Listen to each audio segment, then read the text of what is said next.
This call is now being recorded. Okay, അപ്പൊ നമ്മൾ start ചെയ്യാണ്. Everything is okay. അപ്പോ വീണ്ടും ക്ലാസ്സിലേക്ക് സ്വാഗതം. നമ്മൾ പോഷണ പ്രക്രിയയിലെ ഘട്ടങ്ങളിലാണ് അവസാന ക്ലാസ്സിൽ നിൽക്കുന്നത്. അതുപോലെ തന്നെ അവിടെ ആമാശയ രസത്തിനെ കുറിച്ചും പറഞ്ഞു അല്ലെ. ഇതായിരുന്നു ലാസ്റ്റ് സ്ലൈഡ് എന്ന് പറയുന്നത്. ഇനി നമ്മൾ പഠിക്കാൻ പോകുന്നത് ഹീമോഗ്ലോബിനെ കുറിച്ചാണ്. ഹീമോഗ്ലോബിൻ എന്ന് പറയുമ്പോൾ നമുക്കറിയാം, നമ്മൾ ഹരിതകണം എന്ന് പഠിച്ചതുപോലെ ക്ലോറോഫിൽ പിഗ്മെന്റിനെ കുറിച്ച് പഠിച്ചതുപോലെ തന്നെ നമ്മൾ ബ്ലഡിലെ അല്ലെ RBC എന്ന് പറയുന്ന ഹരിത ഗണത്തിനകത്തുള്ള അല്ലെങ്കിൽ ഈ പറയുന്ന പോലെ ഹരിത രക്തകോശത്തിനകത്തുള്ള ഹീമോഗ്ലോബിൻ എന്ന് പറയുന്നത് എന്താണ് എന്ന് ചോദിച്ചാൽ നിങ്ങൾ ശ്രദ്ധിക്കേണ്ട കാര്യങ്ങൾ മാത്രം ഞാൻ പറഞ്ഞു പോവാണ്. നിങ്ങളൊന്ന് ശ്രദ്ധിച്ചോണം. അപ്പൊ ഇതിനകത്ത് നമ്മൾ ശ്രദ്ധിക്കേണ്ട ഒരു കാര്യം ഇതാണ്: 4 പ്രോട്ടീൻ ഇഴകളും ഇരുമ്പടങ്ങിയ ഹീമും ചേർന്നതാണ് ഹീമോഗ്ലോബിന്റെ ഘടന. അപ്പോ ഫസ്റ്റ് പോയിന്റ് പിടിച്ചോണം കേട്ടോ. ഫസ്റ്റ് പോയിന്റ് എന്ന് പറയുമ്പോൾ എന്താണ് ഹീമോഗ്ലോബിന്റെ സ്ട്രക്ചർ എന്ന് പറയുന്നത്? അതിനകത്ത് എത്ര പ്രോട്ടീൻ സ്ട്രെയിൻസ് ഉണ്ട് അല്ലെങ്കിൽ സ്ട്രാൻഡ്സ് ഉണ്ട്?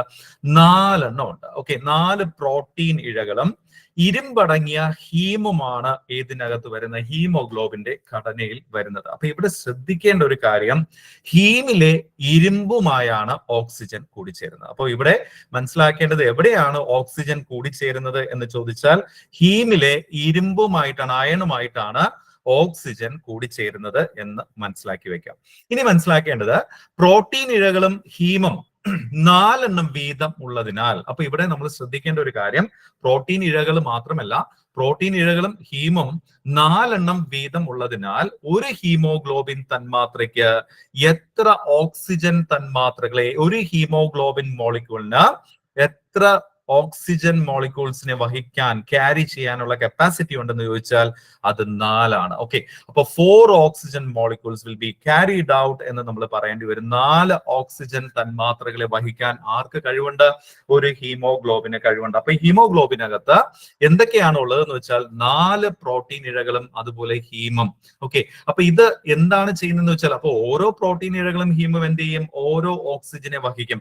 അപ്പോ എത്ര ഓക്സിജൻ നമുക്ക് വഹിക്കാൻ പറ്റും എന്ന് ചോദിച്ചു കഴിഞ്ഞാൽ ഒരു ഹീമോഗ്ലോബിൻ 4 ഓക്സിജൻ തന്മാത്രകളെ വഹിക്കാൻ കഴിയും എന്ന് മനസ്സിലാക്കി വെക്കാം. ഓക്കെ, അപ്പൊ ഈ ഒരു പോയിന്റ് ആണ് നമുക്ക് ഇവിടെ വേണ്ടത്. അതുപോലെ തന്നെ ഹീമിലെ എവിടെയാണ്? ഹീമിലെ ഇരുമ്പുമായാണ്, അയണുമായിട്ടാണ് ഓക്സിജൻ കൂടിച്ചേരുന്നത് എന്ന് പറയുന്ന പോയിന്റും കൂടെ പഠിച്ചു വെച്ചോണം കേട്ടോ. അപ്പൊ ഈ 2 പോയിന്റ് ആണ് നമുക്കിവിടെ വേണ്ടത്. ഇനി നമ്മൾ പഠിക്കാൻ പോകുന്നത് കഴിഞ്ഞ 2022 വന്ന ഒരു നിങ്ങളുടെ സെയിം ക്വസ്റ്റ്യൻ പേപ്പറിൽ ചോദിച്ച ഒരു ഭാഗം ഇതിൽ നിന്നാണ്. ശരീരത്തിന് ഊർജം ലഭ്യമാകുന്ന പ്രധാന പോഷക ഘടകം ഗ്ലൂക്കോസ് ആണെന്ന് നമുക്കറിയാം അല്ലെ. നമുക്ക് കൃത്യമായിട്ട് നമ്മൾ പഠിച്ചു പ്രകാശ സംശ്ലേഷണം. നമ്മൾ സസ്യത്തിനെ കുറിച്ച് പഠിച്ചപ്പോൾ പ്രകാശ സംശ്ലേഷണം സസ്യത്തിൽ നടക്കുന്നത് കാര്യം പറഞ്ഞപ്പോഴും നമ്മൾ പറഞ്ഞൊരു കാര്യം എന്താണ്? കോശ ശ്വസനത്തിനെ കുറിച്ചാണ്. സെല്ലുലാർ റെസ്പിറേഷൻ എവിടെ നടക്കുന്നുണ്ട്? സസ്യങ്ങളിലും നടക്കുന്നുണ്ട് അല്ലെ. അപ്പൊ ഈ സസ്യങ്ങളിൽ കോശ ശ്വസനം നടക്കുന്ന സമയത്ത് നമുക്കറിയാം അവരും നമ്മളെ പോലെ ഓക്സിജൻ ആണ് അകത്തേക്ക് സ്വീകരിക്കുന്നത്, കാർബൺ ഡൈ ഓക്സൈഡ് പുറത്തേക്ക് വിടുന്നു. അതുകൊണ്ട് തന്നെയാണ് രാത്രി കാലങ്ങളിൽ ഒരു കാരണവശാലും നമ്മുടെ മുറികളിൽ എന്ത് വെക്കരുത്? സസ്യങ്ങൾ വെക്കരുത് എന്ന് പറയേണ്ടത്. എല്ലാ സസ്യങ്ങളല്ല കേട്ടോ, റൂമിനകത്ത് വെക്കാൻ പറ്റുന്ന സസ്യങ്ങളൊക്കെ ഉണ്ട്. പക്ഷേ മിക്കവാറും ഉള്ള അല്ലാത്ത സസ്യങ്ങളൊക്കെ വെച്ച് കഴിഞ്ഞാൽ അവൻ എന്ത് ചെയ്യുന്നു വെച്ച് കഴിഞ്ഞാൽ നമുക്ക് വേണ്ട ഓക്സിജൻ ആ റൂമിൽ നിന്ന് വലിച്ചെടുക്കും. അപ്പോൾ നമുക്ക് അതിൻ്റെതായിട്ടുള്ള ബുദ്ധിമുട്ടുകൾ ഉണ്ടാവും എന്നുള്ളതാണ്. അപ്പൊ ഇനി നമ്മൾ പഠിക്കാൻ പോകുന്നത് ഈ കോശ ശ്വസനത്തിനെ കുറിച്ചാണ്. അപ്പൊ ഈ കോശ ശ്വസനത്തിന് കാരണമാകുന്നത് 2 കാര്യങ്ങളാണ്. അതിനകത്ത് എന്തൊക്കെയാണെന്ന് നമുക്ക് നോക്കാം. അപ്പൊ ഇവിടെ നമുക്കറിയാം ഗ്ലൂക്കോസ് ആണ് ഏറ്റവും പ്രധാനപ്പെട്ട പോഷക ഘടകം എന്ന് പറയുന്നത്. ഗ്ലൂക്കോസ് ആണ് ശരീരത്തിന് ഊർജം ലഭ്യമാക്കുന്നത്. നമ്മൾ ഓടുകയും ചാടുകയും ഒക്കെ ചെയ്യുന്ന സമയത്ത് നമുക്കറിയാം നമ്മൾ തളർന്നു പോകുന്ന സമയത്ത് നമ്മൾ ആദ്യം എടുത്ത് കഴിക്കുന്നത് ഗ്ലൂക്കോസ് ആണ് അല്ലെ. ഗ്ലൂക്കോസ് നമുക്ക് കടകളിൽ നിന്ന് കിട്ടും, അതായിരിക്കും നമ്മൾ എടുത്ത് കഴിക്കുക. അപ്പൊ ഈ ഗ്ലൂക്കോസ് ആണ് പ്രധാന പോഷക ഘടകം, ഊർജം ലഭ്യമാക്കുന്ന പോഷക ഘടകം. ഓക്കേടാ, ആ ഒരു പോയിന്റ് കിട്ടിയോ? ഫസ്റ്റ് പോയിന്റ് എന്ന് പറയുമ്പോൾ ഇതിനകത്തുനിന്ന് ഒന്നും കളയാനില്ല, ഇങ്ങനെ വേണം നമ്മൾ പഠിക്കാനായിട്ട്. ശരീരത്തിന് ഊർജം ലഭ്യമാക്കുന്ന പ്രധാന പോഷക ഘടകം ഏതാ? ഗ്ലൂക്കോസ് ആണ്. ഓക്കെ, ഗ്ലൂക്കോസ് ആണ്. കോശത്തിൽ വെച്ച് ഗ്ലൂക്കോസിൽ നിന്ന് ഊർജം സ്വതന്ത്രമാക്കുന്ന പ്രക്രിയയാണ് എന്തെന്ന് വിളിക്കുന്നത്? കോശ ശ്വസനം എന്ന് വിളിക്കുന്നത്. സെല്ലുലാർ റെസ്പിറേഷൻ എന്ന് പറയുന്നത് സെൽസിൽ വെച്ചിട്ട് ഗ്ലൂക്കോസിൽ നിന്ന് എനർജി റിലീസ് ചെയ്യിപ്പിക്കുന്ന ആ പ്രോസസ്സിന് പറയുന്ന പേരാണ് കോശ ശ്വസനം അല്ലെങ്കിൽ സെല്ലുലാർ റെസ്പിറേഷൻ എന്ന് പറയുന്നത്. അപ്പൊ 2ാമത്തെ പോയിന്റ് പഠിച്ചോ? 1ാമത്തെ പോയിന്റ് നമ്മൾ പഠിച്ചു അല്ലെ, ഗ്ലൂക്കോസിന്റെ കാര്യം പറഞ്ഞു. ഇനി ആ ഗ്ലൂക്കോസിൽ നിന്ന് എനർജി റിലീസ് ചെയ്യുന്ന ആ ഒരു പ്രോസസ്സിന് പറയുന്ന പേരാണ് സെല്ലുലാർ റെസ്പിറേഷൻ അല്ലെങ്കിൽ കോശ ശ്വസനം എന്ന് പറയുന്നത്. It's very important. ഇനി രണ്ട് കാര്യങ്ങളും കൂടെ പഠിക്കാനുണ്ട്.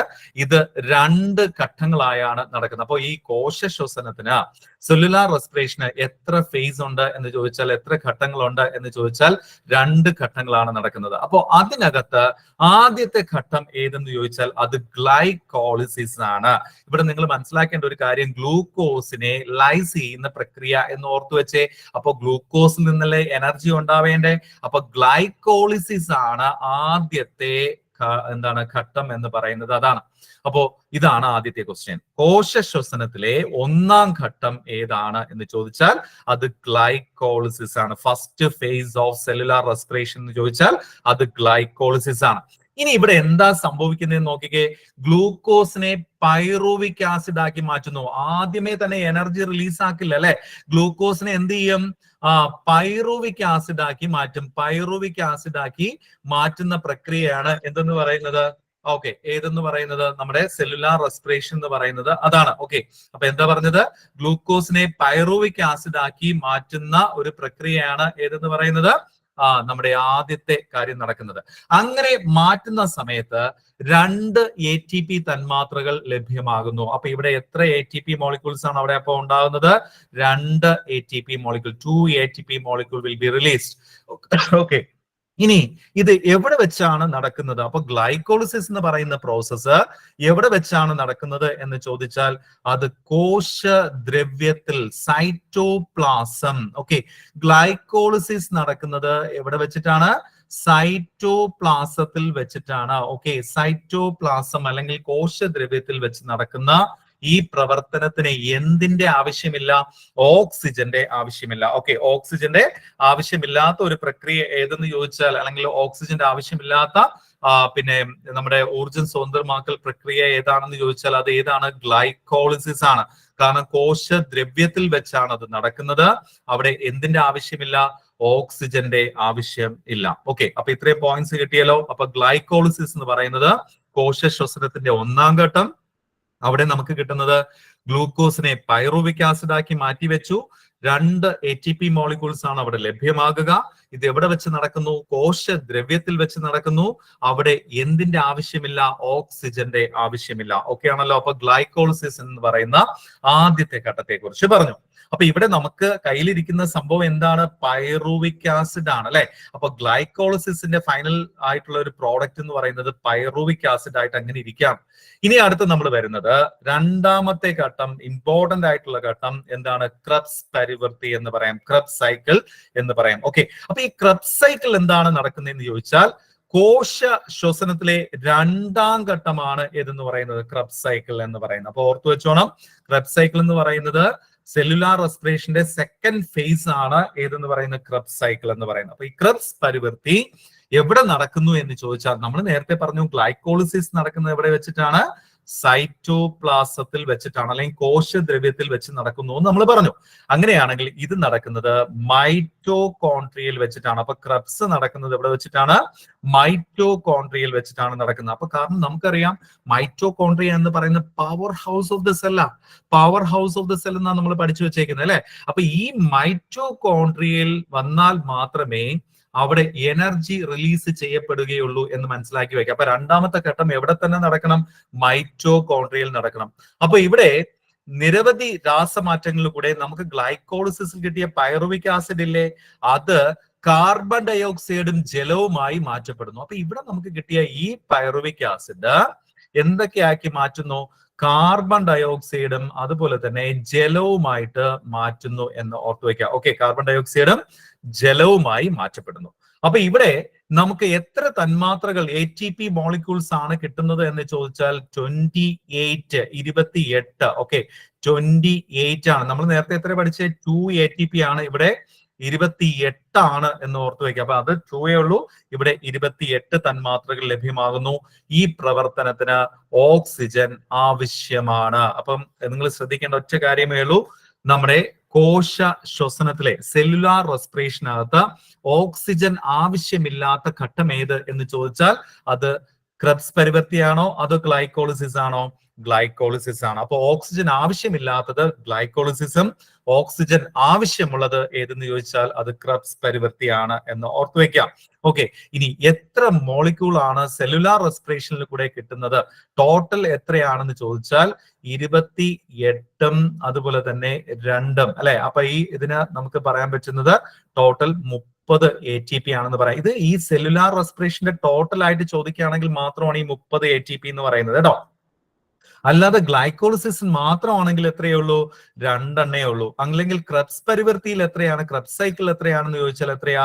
28. അപ്പൊ ഇങ്ങനെയൊക്കെ ക്വസ്റ്റ്യൻസ് വരും. ഇതൊരു ക്വസ്റ്റ്യൻ ആയിട്ട് ചോദിച്ചതാണ്, നിങ്ങളുടെ തന്നെ ക്വസ്റ്റ്യൻ പേപ്പറിൽ ചോദിച്ച ഒരു ക്വസ്റ്റ്യൻ ആണ് ഈ ഗ്ലൈക്കോളിസിസും ക്രബ്സ് പരിവൃത്തിയെയും കുറിച്ച്. ഓക്കെ, അപ്പൊ ഇത് ഓക്കെ ആണല്ലോ, നിങ്ങൾക്ക് ഓക്കെ ആണോ? അപ്പൊ സെല്ലുലാർ റെസ്പിറേഷൻ എന്താണെന്ന് മനസ്സിലായി. 2 ഫേസസ് ഉണ്ട്. First phase glycolysis, second phase Krebs cycle. ആദ്യത്തെ ഘട്ടം എന്ന് പറയുന്നത് ഗ്ലൈക്കോളിസിസ് ആണ്, നമ്മൾ പഠിച്ചു. അവിടെ 2 ATP തന്മാത്രകൾ ഗ്ലൂക്കോസിനെ പൈറുവിക് ആസിഡ് ആക്കി മാറ്റുന്നു. കോശദ്രവ്യത്തിൽ വെച്ച് നടക്കുന്നു, അതുകൊണ്ട് തന്നെ അവിടെ ഓക്സിജന്റെ ആവശ്യമില്ല. ഇനി ക്രബ്സ് പരിവൃത്തിയിലേക്ക് വരുമ്പോൾ അത് നടക്കുന്നത് മൈറ്റോകോൺട്രിയയിൽ പൈറുവിക് ആസിഡിനെ കാർബൺ ഡൈ ഓക്സൈഡും ജലവുമാക്കി മാറ്റുന്നു. 28 ATP 20 ATP ആണ് അവിടെ ഉണ്ടാകുന്നത്. ഈ പ്രവർത്തനത്തിന് എന്തിന്റെ ആവശ്യമുണ്ട്? ഓക്സിജന്റെ ആവശ്യമുണ്ട്. ഓക്കെ ആണോ? ഓക്കെ ആണോ?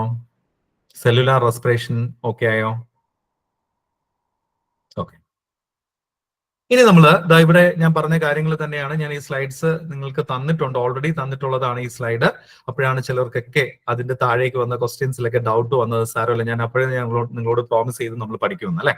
ഓക്കെ, ഇനി നമ്മൾ പഠിക്കുന്നത് വായുവില്ലാതെയും ശ്വസനമോ എന്ന് പറയുന്ന ഒരു സംഭവം നമ്മുടെ ടെക്സ്റ്റ് ബുക്കിനകത്തുണ്ട് അല്ലെ. ഇപ്പൊ നമ്മൾ പറഞ്ഞതെല്ലാം എയറോബിക് റെസ്പിറേഷനും അനേറോബിക് റെസ്പിറേഷന്റെ കാര്യം പറഞ്ഞില്ല, എയറോബിക് റെസ്പിറേഷന്റെ കാര്യം പറഞ്ഞോളൂ അല്ലെ. അപ്പൊ ഇവിടെ അനേറോബിക് റെസ്പിറേഷൻ എന്ന് പറയുന്ന ഒരു അവസ്ഥ ഉണ്ടോ, അല്ലെങ്കിൽ വായുവില്ലാതെയും ശ്വസനമോ എന്ന് ചോദിച്ചാൽ നമ്മൾ ഇവിടെ പറഞ്ഞു ഗ്ലൂക്കോസിനെ എന്താക്കി മാറ്റൂ എന്ന് പറഞ്ഞു? ഗ്ലൈക്കോളിസിസിനകത്ത് പൈറുവിക് ആസിഡ് ആക്കി മാറ്റും എന്ന് നമ്മൾ പറഞ്ഞു അല്ലെ.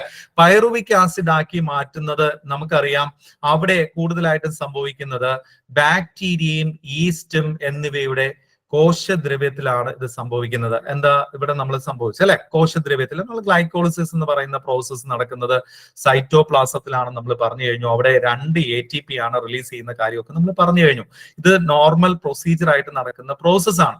ഇനി ഇവിടെ എന്താ സംഭവിക്കുന്നതെന്ന് ചോദിച്ചാൽ, ഈ വായുവില്ലാതെയും ശ്വസനമോ എന്ന് ചോദിക്കുന്നിടത്ത് നമുക്ക് 2 കാര്യങ്ങൾ പഠിക്കണം, 2 ഫെർമെന്റേഷൻ പഠിക്കണം. ഒന്ന് ലാക്റ്റിക് ആസിഡ് ഫെർമെന്റേഷനും 2 ആൽക്കഹോൾ ഫെർമെന്റേഷനും. ഓക്കെ, ഇതൊക്കെ നിങ്ങൾക്ക് അറിയാവുന്ന കാര്യം തന്നെയാണ്. ലാക്റ്റിക് ആസിഡ്, പൈറുവിക് ആസിഡിനെ ബാക്ടീരിയ ആണ് എന്താക്കി മാറ്റുന്നത്? ലാക്റ്റിക് ആസിഡ് ആക്കി മാറ്റുന്നത്, ലാക്റ്റിക് ആസിഡ് ആക്കി മാറ്റുന്നത് അല്ലെ. ലാക്ടോബാസിലസ് ലാക്ടേ എന്നൊക്കെ പറഞ്ഞിട്ടുള്ള ബാക്ടീരിയയെ കുറിച്ചൊക്കെ നിങ്ങൾ കേട്ടിട്ടുണ്ടാവും. പാലിലുള്ള ബാക്ടീരിയ ലാക്ടോബാസിലസ് എന്ന് പറയുന്ന ബാക്ടീരിയ ആണെന്ന് നമുക്കറിയാം. അപ്പൊ അത് ലാക്റ്റിക് ആസിഡ് ആക്കി മാറ്റുന്നു. അങ്ങനെയാണെങ്കിൽ ആ ലാക്റ്റിക് ആസിഡ് ആക്കി മാറ്റുന്ന പ്രക്രിയയെ നമുക്ക് എന്തെന്ന് പറയാം? ലാക്റ്റിക് ആസിഡ് ഫെർമെന്റേഷൻ എന്ന് പറയാം. ഇനി അടുത്തത് മറ്റൊരു ഓപ്ഷൻ, പൈറുവിക് ആസിഡിനെ ആൽക്കഹോളും കാർബൺ ഡൈ ഓക്സൈഡും ആക്കിയാണ് മാറ്റുന്നതെങ്കിൽ നമുക്കറിയാം ബിയർ ഒക്കെ ഉണ്ടാക്കുന്ന, അല്ലെങ്കിൽ ഈ പറയുന്നത് പോലെ വൈൻ പ്രിപ്പറേഷൻ, ഇതൊക്കെ നമുക്ക് അറിയാവുന്ന കാര്യമാണ്. അവിടെ ഉപയോഗിക്കുന്നത് ഈസ്റ്റ് ആണ്. അപ്പം പുളിപ്പിക്കാൻ വേണ്ടി വെക്കുമ്പോൾ നമുക്കറിയാം, അപ്പത്തിന്റെ മാവ് പുളിക്കാൻ വേണ്ടി വെക്കുമ്പോൾ നമ്മൾ എന്താ ഈസ്റ്റ് ആണ് അതിനകത്ത് ആഡ് ചെയ്യുന്നത്. അവിടെ alcohol plus carbon dioxide ആണ് ഫോം ചെയ്യുന്നത്. അപ്പം എന്തുകൊണ്ടാണ് ഇത്രയും സോഫ്റ്റ് ആവാൻ കാരണം, അല്ലെങ്കിൽ ബ്രെഡ് എന്താണ് ഇത്രയും സോഫ്റ്റ് ആവാൻ കാരണം എന്ന് വെച്ച് കഴിഞ്ഞാൽ, ഒരു പരിധി വരെ ഈ കാർബൺ ഡൈ ഓക്സൈഡ് അവിടെ ഉണ്ടാകുന്നത് കൊണ്ടും അവിടെ ഹോളുകൾ ഉണ്ടാകുന്നുണ്ട് അല്ലെ. അത് ഇങ്ങനെ ആ കുമിളകൾ പൊട്ടി ഹോളുകൾ ഉണ്ടാകുന്നുണ്ട്. അപ്പൊ ഈസ്റ്റിന്റെ സഹായത്തോടെയാണ് ഈ alcohol plus carbon dioxide, ഇവിടെ എന്താണ് ബാക്ടീരിയ എന്താണ് മാറ്റിയത്? ലാക്റ്റിക് ആസിഡ് ആക്കി മാറ്റി. അപ്പൊ പൈറുവിക് ആസിഡിനെ ലാക്റ്റിക് ആസിഡ് ആക്കി മാറ്റുന്ന പ്രക്രിയയെ പറയുന്ന പേരാണ് ലാക്റ്റിക് ആസിഡ് ഫെർമെന്റേഷൻ എന്നും, നമ്മുടെ ഈ പൈറുവിക് ആസിഡിനെ alcohol plus carbon dioxide ആക്കി മാറ്റുന്ന പ്രക്രിയയെ പറയുന്ന പേര് ആൽക്കഹോൾ ഫെർമെന്റേഷൻ. എന്താണ്? Alcohol fermentation. ഓക്കെ ആണല്ലോ? ഇത്രയും കാര്യങ്ങൾ കിട്ടിയില്ലേ? ഓക്കെ ആണോ? ഇനി നമ്മൾ ഇവിടെ പഠിക്കാൻ പോകുന്ന 2 വാക്കുകളാണ്. ഓക്കെ, 2 വാക്കുകളാണ് നമുക്ക് ഇവിടെ പഠിക്കാനുള്ളത്. എംഫിസീമ, അതുപോലെ തന്നെ ബ്രോങ്കൈറ്റിസ്. എംഫിസീമയും ബ്രോങ്കൈറ്റിസ്. അപ്പൊ ഇതിനകത്ത് എന്താണ് എംഫിസീമ എന്ന് ചോദിച്ചാൽ, ശ്വസന പ്രതല വിസ്തീർണം കുറയ്ക്കുന്നതിനും വൈറ്റൽ കപ്പാസിറ്റി കുറയുന്നതിനും കാരണമാകുന്ന അവസ്ഥയാണ്. അതായത് പുകയിലയിലെ വിഷപദാർത്ഥങ്ങൾ വായു അറകളുടെ ഇലാസ്തികത ഈ പറയുന്നത് പോലെ ഇലാസ്തികത നഷ്ടപ്പെടുത്തുന്നത് മൂലം അവ പൊട്ടുന്ന അവസ്ഥയാണ് ഏതെന്ന് പറയുന്നത് എംഫിസീമ എന്ന് പറയുന്നത്. അപ്പൊ ഇവിടെ ഓർത്തു വെക്കേണ്ട ഒരു കാര്യം വായു അറകളുടെയാണ്. വായു അറകളുടെ ഇലാസ്തികത നഷ്ടപ്പെടുത്തുന്നത് ആണ് ഏതെന്ന് പറയുന്നത് എംഫിസീമ എന്ന് പറയുന്നത്. റെസ്പിറേറ്ററി പ്രോബ്ലംസിനകത്ത് ഒരു എക്സാമ്പിൾ ആയിട്ട് ചോദിക്കാൻ പറ്റുന്നതാണ് എംഫിസീമ എന്ന് പറയുന്നത്. അങ്ങനെ നിങ്ങൾക്ക് ചോദിക്കാൻ ചാൻസ് ഉള്ളൂ. ഇനി അടുത്തത് ബ്രോങ്കൈറ്റിസും അതുപോലെ തന്നെയാണ്. ബ്രോങ്കൈറ്റിസ് എന്ന് പറയുന്നതും അതുപോലെ തന്നെയാണ്. ഇവിടെ ഓർത്തു വെക്കേണ്ട ഒരു കാര്യം വായു അറകളില് ശ്ലേഷ്മം അടിഞ്ഞു കൂടുന്നതിനും രോഗാണുക്കൾ പെരുകി ശ്വാസകോശത്തിന് വീക്കം ഉണ്ടാകുന്നതിന് കാരണമാകുന്നതാണ് ഏതെന്ന് പറയുന്നത് ബ്രോങ്കൈറ്റിസ് എന്ന് പറയുന്നത്. അപ്പൊ ഇവിടെ നിങ്ങൾ മനസ്സിലാക്കേണ്ടത് വായു അറകളുടെ ഇലാസ്തികത ആ ഇലാസ്റ്റിസിറ്റി എന്ന് പറയുന്ന അവസ്ഥ നഷ്ടമാകുന്നത് കൊണ്ടുവരുന്നതാണ് എംഫിസീമ എന്നും അതുപോലെ തന്നെ നമ്മുടെ വായു അറകളിൽ ശ്ലേഷ്മം അടിഞ്ഞുകൂടുന്നത് കൊണ്ട് വരുന്നതാണ് ബ്രോങ്കൈറ്റിസം എന്ന് മനസ്സിലാക്കി വെക്കാം. ഇവിടെ ബ്രോങ്കൈറ്റിസ് എന്ന് പറയുമ്പോൾ ബ്രോങ്കൈറ്റിസ്, എൻഡോകാർഡിറ്റിസ് അല്ലെ, ഇങ്ങനെയുള്ള ഈ പറയുന്നത് പോലെ ഐറ്റിസ് എന്ന് പറയുന്ന വാക്ക് അവസാനം വന്നിട്ടുണ്ടെങ്കിൽ, ലാസ്റ്റ് വരുന്നിട്ടുണ്ടെങ്കിൽ നിങ്ങൾ മനസ്സിലാക്കേണ്ട ഒരു കാര്യം there should be a third party infective organ infection organism. അപ്പൊ ഇൻഫെക്ഷൻ കോസ് ചെയ്യുന്ന മറ്റൊരു ഓർഗാനിസം അവിടെ ഉണ്ട്, അല്ലെങ്കിൽ അവിടെ ഒരു സൂക്ഷ്മാണുവിന്റെ ഒരു പ്രസൻസ് ഉണ്ടെങ്കിൽ അത് എന്തിന് കാരണമാകും, അല്ലെങ്കിൽ ഈ ഒരു ഐറ്റിസ് എന്ന് പറയുന്ന വാക്ക് ഏതിന്റെങ്കിലും കൂടെ വരുവാണെങ്കിൽ ഓർത്തു വെച്ചോണം. മനസ്സിലായോ? അപ്പൊ ഇവിടെ നോക്കിക്കേ, ഇവിടെ എന്താ പറഞ്ഞിരിക്കുന്നത്? ശ്ലേഷ്മം അടിഞ്ഞുകൂടുന്നതിനും രോഗാണുക്കൾ പെരുകി ശ്വാസകോശത്തിന് വീക്കം ഉണ്ടാകുന്നതിന് കാരണമാകുന്നു. കണ്ടോ, ഞാൻ പറഞ്ഞ പോയിന്റ് ഇവിടെ കിടക്കുന്നുണ്ടോ? രോഗാണുക്കൾ വരുന്നതിനെയാണ്, അല്ലെങ്കിൽ രോഗാണുക്കളുടെ പ്രസൻസ് ഉള്ള ഇതിന് പറയുന്ന പേരാണ് ഐറ്റിസ് എന്ന് പറയുന്നത്.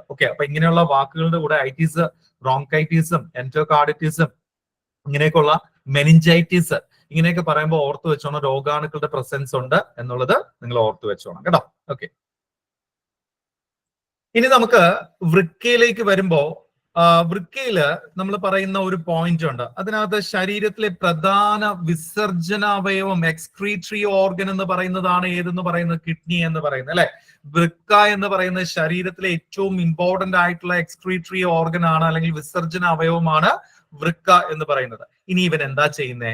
രക്തത്തിൽ നിന്ന് യൂറിയ, അധികമുള്ള ജലം, ലവണങ്ങൾ എന്നിവ അരിച്ചു മാറ്റി ഏത് രൂപത്തിലാ പുറന്തള്ളപ്പെടുന്നേ? മൂത്ര രൂപത്തിൽ പുറന്തള്ളപ്പെടുന്നു. ഈ പ്രവർത്തനം സുഗമമാക്കുന്നതിന് കുട്ടികൾ, ഇവിടെ ശ്രദ്ധിച്ചേ, കുട്ടികൾ ദിവസം 1.5 ലിറ്റർ വെള്ളം. അപ്പൊ കുട്ടികൾ എത്ര ലിറ്റർ വെള്ളം കുടിക്കണമെന്നാ പറഞ്ഞിരിക്കുന്നത്? 1.5 ലിറ്റർ വെള്ളം. ഇത് സാധാരണഗതിയിലുള്ള കാര്യമാണ് പറയുന്നത്, ചൂട് കൂടുന്ന അവസ്ഥയിലുള്ള കാര്യമല്ല. സാധാരണഗതിയിൽ കുട്ടികൾ ദിവസം എത്ര ലിറ്റർ വെള്ളമാണ് കുടിക്കേണ്ടത് എന്നുള്ളതൊരു PSC ക്വസ്റ്റ്യൻ ഉണ്ട് കേട്ടോ.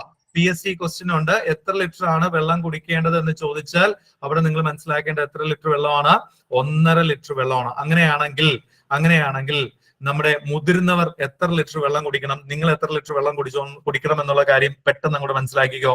3 ലിറ്റർ വെള്ളമാണ് നിങ്ങൾ കുടിക്കേണ്ടത്. കുടിക്കുന്നുണ്ടോ? 3 ലിറ്റർ വെള്ളം കുടിക്കുന്നുണ്ടോ? എവിടെ അല്ലെ? അതിനൊക്കെ എവിടെയാ സമയം? സൂക്ഷിച്ച ദുഃഖിക്കേണ്ട. അപ്പൊ ഇനി മുതൽ എന്ത് ചെയ്യണം? 3 ലിറ്റർ വെള്ളമെങ്കിലും നിങ്ങൾ കുടിക്കണം എന്ന് മനസ്സിലാക്കി വെക്കുക. കാരണം ഇത് നേരത്തെ നിങ്ങൾ പഠിച്ചിട്ടുള്ളതാണ്. മൂത്രത്തിൽ എത്ര ശതമാനം ജലമാണ്? 96%. അപ്പോ നമ്മൾ പറഞ്ഞു രക്തത്തിൽ നിന്ന് യൂറിയ, അധികമുള്ള ജലം, ലവണങ്ങൾ എന്നിവ അരിച്ചു മാറ്റി മൂത്ര രൂപത്തിലാണ് പുറന്തള്ളപ്പെടുന്നതെന്ന് പറഞ്ഞാൽ, അപ്പം ഈ വിസർജന അവയവമാണ് ഏറ്റവും വേസ്റ്റ് ആയിട്ടുള്ള കാര്യങ്ങളൊക്കെ എന്ത് ചെയ്യാണ്? ഇങ്ങനെ പുറത്തേക്ക് തള്ളുവാണ് അല്ലെ. പുറത്തേക്ക് തള്ളുന്നത് മൂത്ര രൂപത്തിലായതുകൊണ്ടാണ് പറയുന്നത്. അപ്പൊ നന്നായിട്ട് വെള്ളം കുടിക്കണം എന്ന് പറയുന്നതിന് റീസൺ അതാണ്. 96% ജലമാണ് എന്ന് ഓർത്തു വെക്കുക. ഇവിടെ ഒരു കാര്യം നിങ്ങളെ ഒന്ന് ഓർമ്മിപ്പിക്കുകയാണ്. ഞാൻ പറഞ്ഞ പ്രീവിയസ് ക്വസ്റ്റ്യനകത്ത് വന്ന ഒരു കാര്യം, കഴിഞ്ഞ ക്ലാസ്സിൽ ഞാൻ പറഞ്ഞൊരു കാര്യമാണ്, നിങ്ങൾക്ക് ഓർമ്മയുണ്ടെന്ന് ഞാൻ പ്രതീക്ഷിക്കുന്നു. നമ്മുടെ ഉമിനീരിലും അതുപോലെ തന്നെ കണ്ണുനീരിലും അതുപോലെ തന്നെ മൂത്രത്തിലും കാണപ്പെടുന്ന എൻസൈം ഏതാ? Lysozyme. Very good, very good. Lysozyme enzyme അല്ലെ, ലൈസോസൈം ആണ് എന്ന് ഓർത്തു വെക്കുക. അപ്പൊ സൈം എന്ന് പറഞ്ഞാൽ അത് എൻസൈം ആണെന്ന് നമുക്കറിയാം.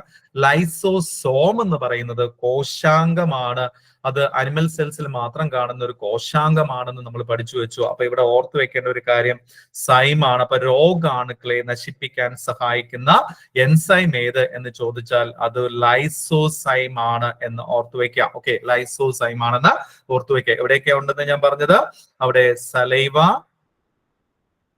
അതുപോലെ തന്നെ ടിയർ കണ്ണുനീര്, അതുപോലെ തന്നെ യൂറിൻ, ഓക്കെ, മൂത്രത്തില്. അപ്പൊ ഇത്രയും സ്ഥലങ്ങളിൽ കാണപ്പെടുന്നതാണ് ഇതെന്ന് പറയുന്നത് ലൈസോസൈം എന്ന് പറയുന്നത്. ഈ കണ്ണുനീര് ഉൽപ്പാദിപ്പിക്കുന്ന ഗ്രന്ഥി ഏതാ?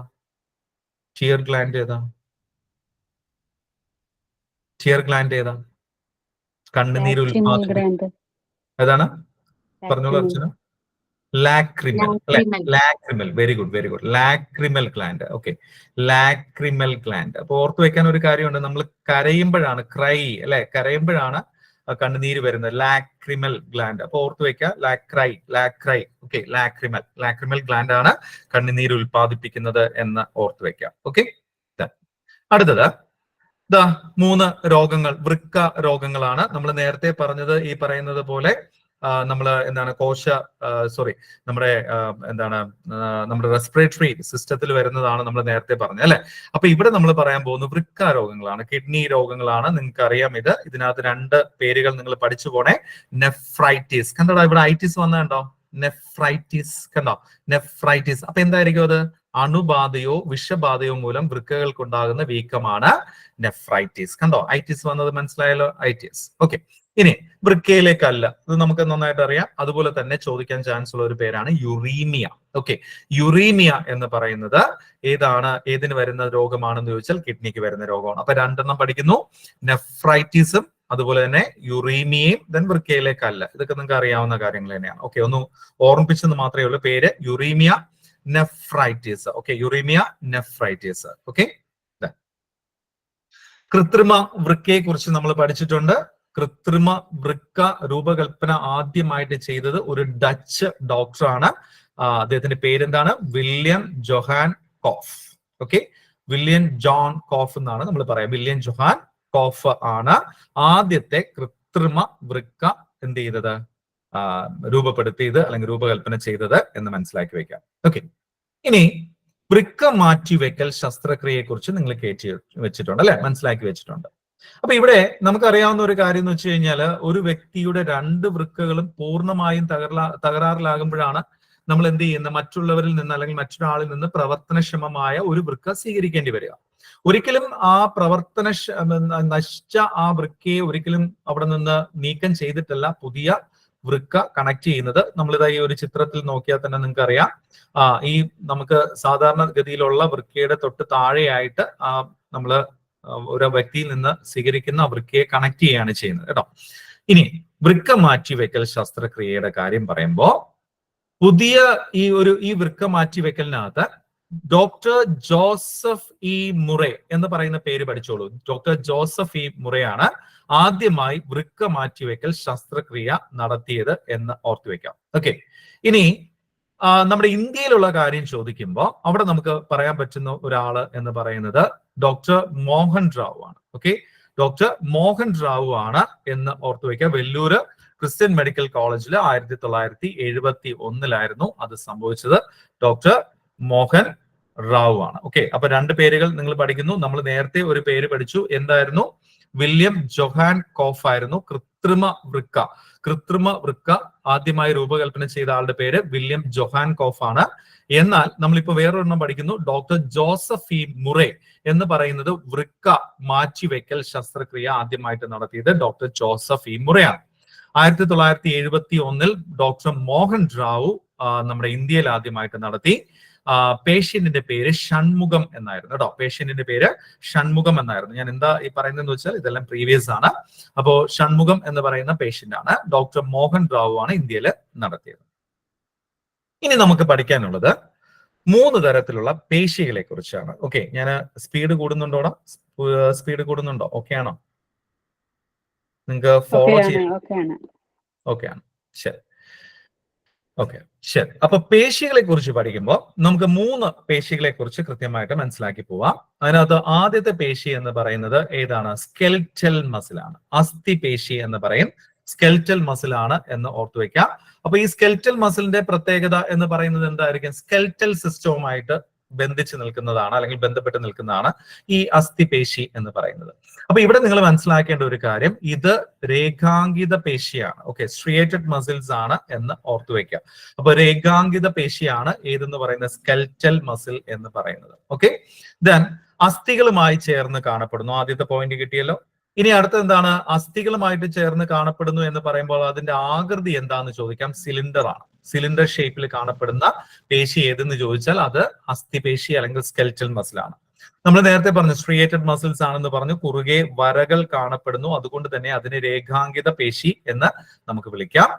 ഏറ്റവും ഇമ്പോർട്ടന്റ് ആയിട്ടുള്ള പോയിന്റ് ഇതാണ്. ഐച്ഛിക ചലനങ്ങൾ സാധ്യമാക്കുന്നു. Voluntary movements. ഓക്കെ, ഐച്ഛിക ചലനങ്ങൾ സാധ്യമാക്കുന്നത് അസ്ഥിപേശി. അസ്ഥിപേശി ഐച്ഛിക ചലനങ്ങൾ സാധ്യമാക്കുന്നതിന് സഹായിക്കുന്നത് ഈ അസ്ഥിപേശിയാണ്. അപ്പൊ ഓർത്തു വെക്കാൻ നമ്മൾ ഒറ്റ കാര്യം മാത്രം ചിന്തിച്ചാൽ മതി. ഈ പറയുന്ന പോലെ അസ്ഥിപേശി എന്ന് പറയുമ്പോൾ നമ്മൾ കൈ അനക്കുന്നു, കാലനക്കുന്നു, നമുക്ക് ഇഷ്ടത്തിനനുസരിച്ചൊക്കെ നമ്മൾ എന്ത് ചെയ്യുന്നു? അനക്കുന്നുണ്ട്. അപ്പൊ അത് വോളണ്ടറി ആക്ഷൻസ് അല്ലേ, അല്ലെങ്കിൽ വോളണ്ടറി മൂവ്മെന്റ്സ് അല്ലേ, ഐച്ഛിക ചലനങ്ങളല്ലേ? ഓക്കെ, അത് മാത്രം മനസ്സിലാക്കി വെക്കാം. ഇനി അടുത്തത് മിനുസ പേശിയാണ്. സ്മൂത്ത് മസിൽസ് എന്ന് പറയും. അത് രേഖാ ശൂന്യ പേശിയാണ്. അവിടെ സ്ട്രിയേറ്റഡ് മസിൽസ് അല്ല അത്. അപ്പൊ ഇവിടെ എന്താന്ന് ചോദിച്ചാല്, എവിടെയൊക്കെയാണ് ഈ മിനുസ പേശി കാണുന്നത് എന്ന് ചോദിച്ചാൽ എവിടെയാണ്? ആമാശയത്തിലുണ്ട്, ചെറുകുടൽ തുടങ്ങിയ ആന്തര അവയവങ്ങളിലും രക്തക്കുഴലുകളിലും കാണപ്പെടുന്നു. അവിടെ സൂക്ഷിക്കേണ്ട ഒരു കാര്യം ഇത്രയേ ഉള്ളൂ.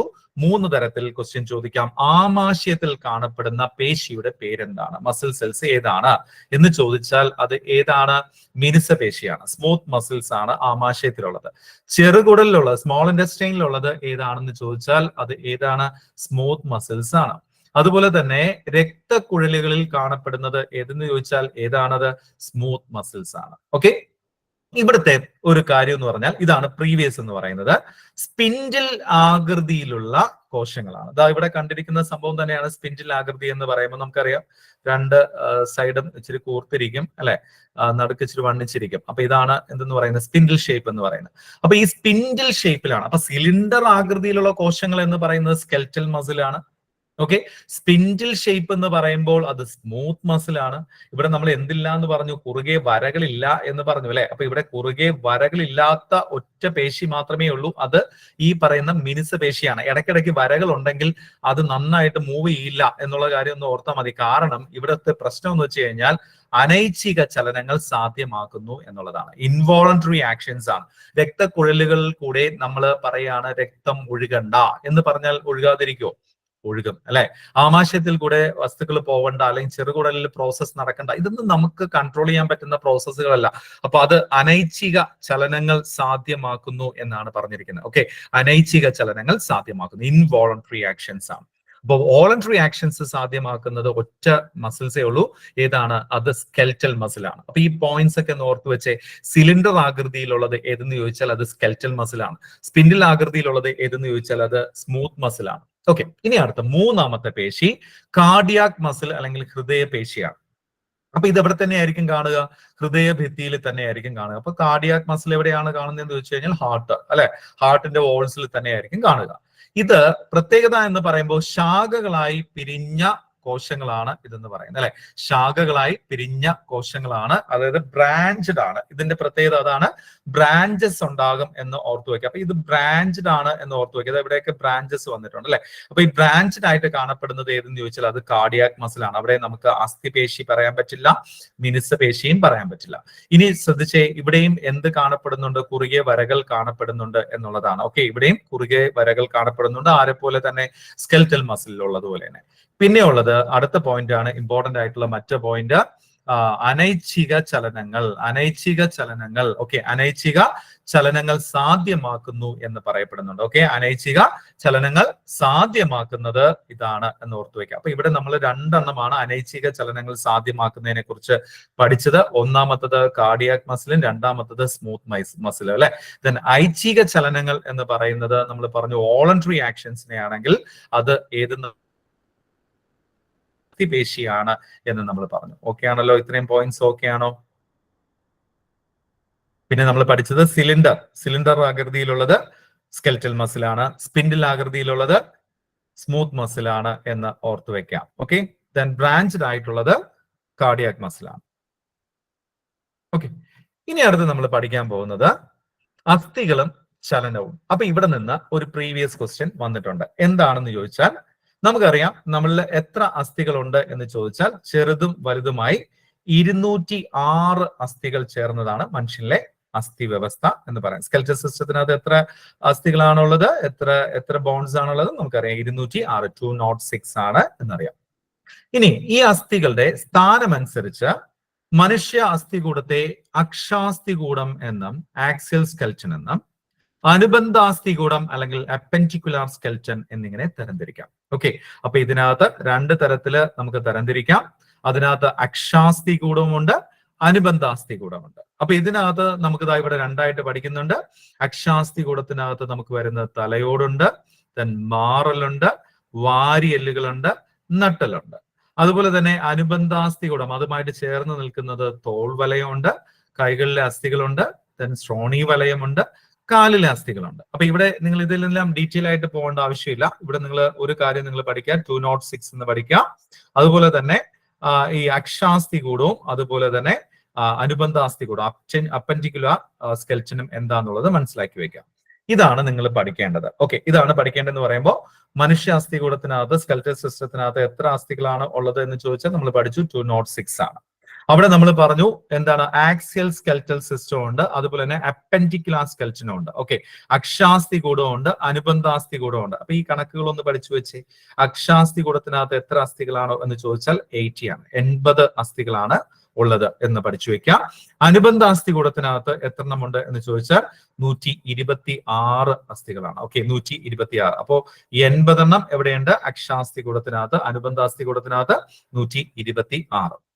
ഇനി ഞാൻ നിങ്ങൾക്ക് പഠിക്കാൻ പറ്റുന്നുണ്ടെങ്കിൽ ഇതിലേക്ക് പഠിക്കുക. അതിനകത്ത് ഈ ഒരെണ്ണം പഠിച്ചു വെക്കുക. തലയോടിൽ 29 എണ്ണമാണ്. ഓക്കെ, 29 എണ്ണമാണ് എന്ന് ഓർത്തു വെക്കാം. പക്ഷേ പഴയ ക്ലാസ്സിൽ നമ്മൾ 5ാം ക്ലാസ്സിലേക്ക് പഠിക്കുമ്പോൾ 22 എന്ന് പറയുന്ന ഒരു കണക്കും കിടപ്പുണ്ട്. അപ്പോൾ നിങ്ങൾ ശ്രദ്ധിക്കേണ്ട ഒരു കാര്യം, തലയോടിലെ എത്ര അസ്ഥികൾ എന്ന് ചോദിക്കുന്നെങ്കിൽ അവിടെ നമുക്ക് 2 ഓപ്ഷൻസ് വരാൻ ചാൻസ് ഉണ്ട്. 29 അല്ലെങ്കിൽ 22 ആയിരിക്കാം. ഓക്കെ, അപ്പൊ ഇവിടെ ഒന്ന് ശ്രദ്ധിച്ചു വെക്കുക.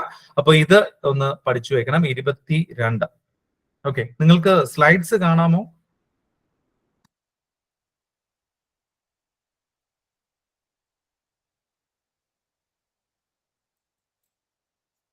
സ്ലൈഡ്സ് കാണാൻ പറ്റുന്നുണ്ടോ?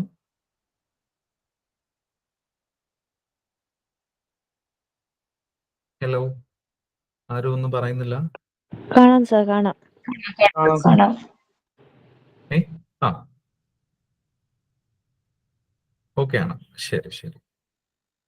എവിടെയെങ്കിലും കാണാൻ പറ്റുന്നില്ല എന്നുണ്ടെങ്കിൽ പറയണേ.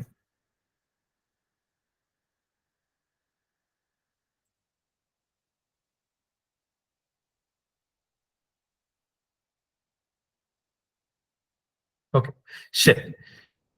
അപ്പൊ ഇത്രയും കാര്യങ്ങൾ നിങ്ങൾക്ക് കിട്ടി. ഇതിന്റെ ബാക്കി അസ്ഥികൾ നിങ്ങൾക്ക് പഠിക്കാൻ പറ്റുന്ന പോലെ പഠിച്ചോ കേട്ടോ. മീൻസ് പഠിക്കാൻ പറ്റുവാണെങ്കിൽ മാത്രം. പക്ഷേ ഇത് ഈ മനുഷ്യാസ്ഥികൂടത്തിനകത്ത് 200 അസ്ഥികളെന്നും അക്ഷാസ്ഥികൂടത്തിനകത്ത് 80 എണ്ണം, അതുപോലെ തന്നെ അനുബന്ധാസ്ഥികൂടത്തിനകത്ത് 126 എന്നുള്ളതും കൂടെ നിങ്ങൾ ഒന്ന് പഠിച്ചു വെക്കാം. ഓക്കെ, ഇവിടെ എത്ര അസ്ഥികൾ എന്നുള്ളത് ഞാൻ കൊടുത്തിട്ടുണ്ട്, ഒന്ന് നിങ്ങൾ പഠിച്ചേക്കണം. ഇത് നേരത്തെ മുമ്പുള്ള കാര്യമാണ്. ജനിക്കുന്ന സമയത്ത് ശരീരത്തിൽ ഏകദേശം 300 എല്ലുകൾ ഉണ്ടാവും എന്ന് പറഞ്ഞിട്ടുണ്ട്. അപ്പോൾ ഇവിടെ ശ്രദ്ധിക്കേണ്ട ഒരു കാര്യം, ഇത് പ്രീവിയസ് ക്വസ്റ്റ്യൻ ആണ്.